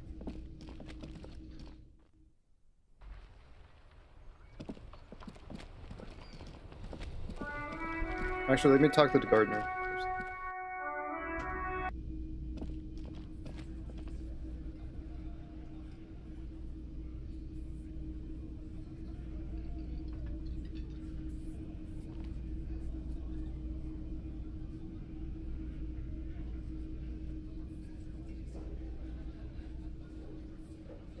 I might order some food too.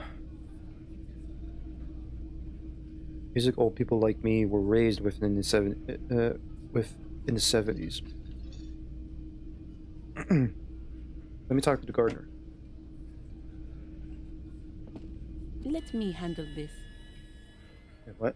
The woman says to the crowd in the mess hall before turning to you. Detective disorientated. Are you still wondering where you are? This is Martinez, in case you've forgotten. I advise you not to overstay your welcome.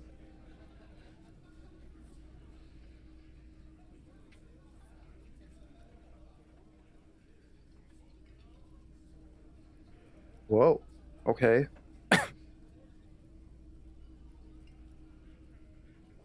Damn. Alright, fuck. You lied to me. You're not a gardener. That's right. I am not a gardener. I'm a legal counselor for the Dock Workers Union. Time for you sleeping? Yeah, let me finish talking to the gardener then. Or, sorry. Legal counselor for the Dock Workers Union. That is crazy. Damn, she seems so nice, dude. Wow, you got me, lady. You got me, Elizabeth.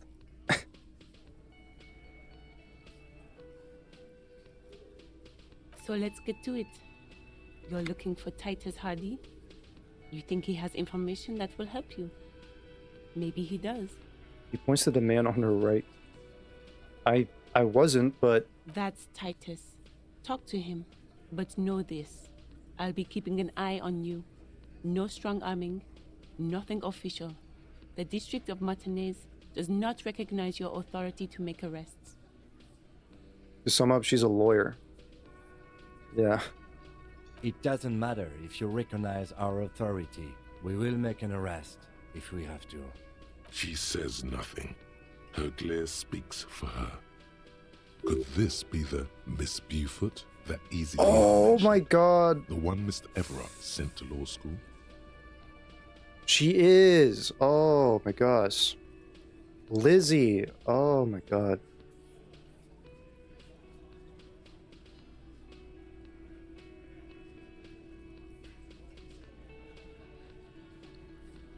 Okay, maybe I should end it right now. I'll end it right now.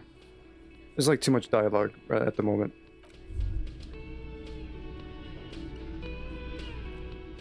I think that's a good stopping point right there.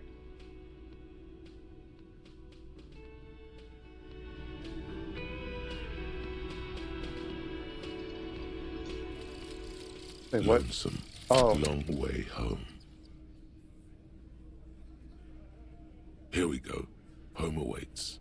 Walk past Station 41 and through the market, past the Boogie Street spearhead to the other side of the lake, the frozen eye at the center of the district. Then past the video rental store on the corner. There, at the end of a street lined with pine trees, a small house no larger than a matchbox. 11 Voyager Road. You no longer live there. Those times are gone. And so are those people. Why did you come here? Why are you still here? And where's the dealer? You have to get back to work. That's all you have now. Good night, Steven. Good lord, it's gonna have to take you 50 streams. I don't mind. Yeah, I'm finally in day 2. Have a good night, Hot Night. Or have a good day at work. I would run up to at least 65 streams. RDR2 was over 90 streams. Yeah. The learning cap for perception raised to 5. Speed gives 1 PSI. Y, I mean, sorry. Okay.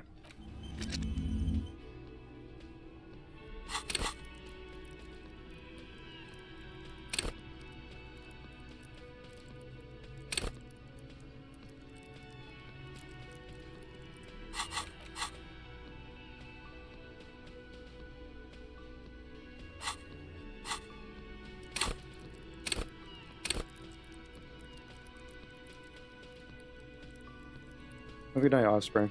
Osprey. I said Osprey, my bad. Sorry. Osprey. 65 streams on this crap. I follow your brother instead.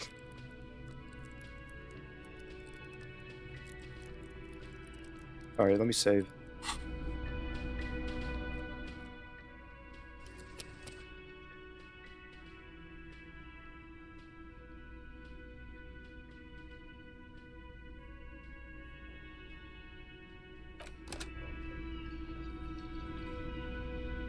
Alright. Alright. Let me pull up the song.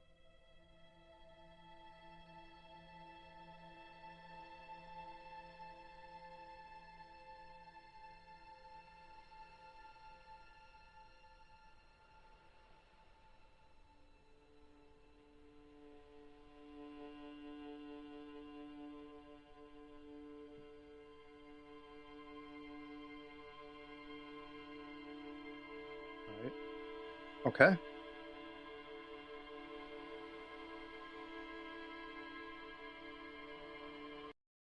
All right.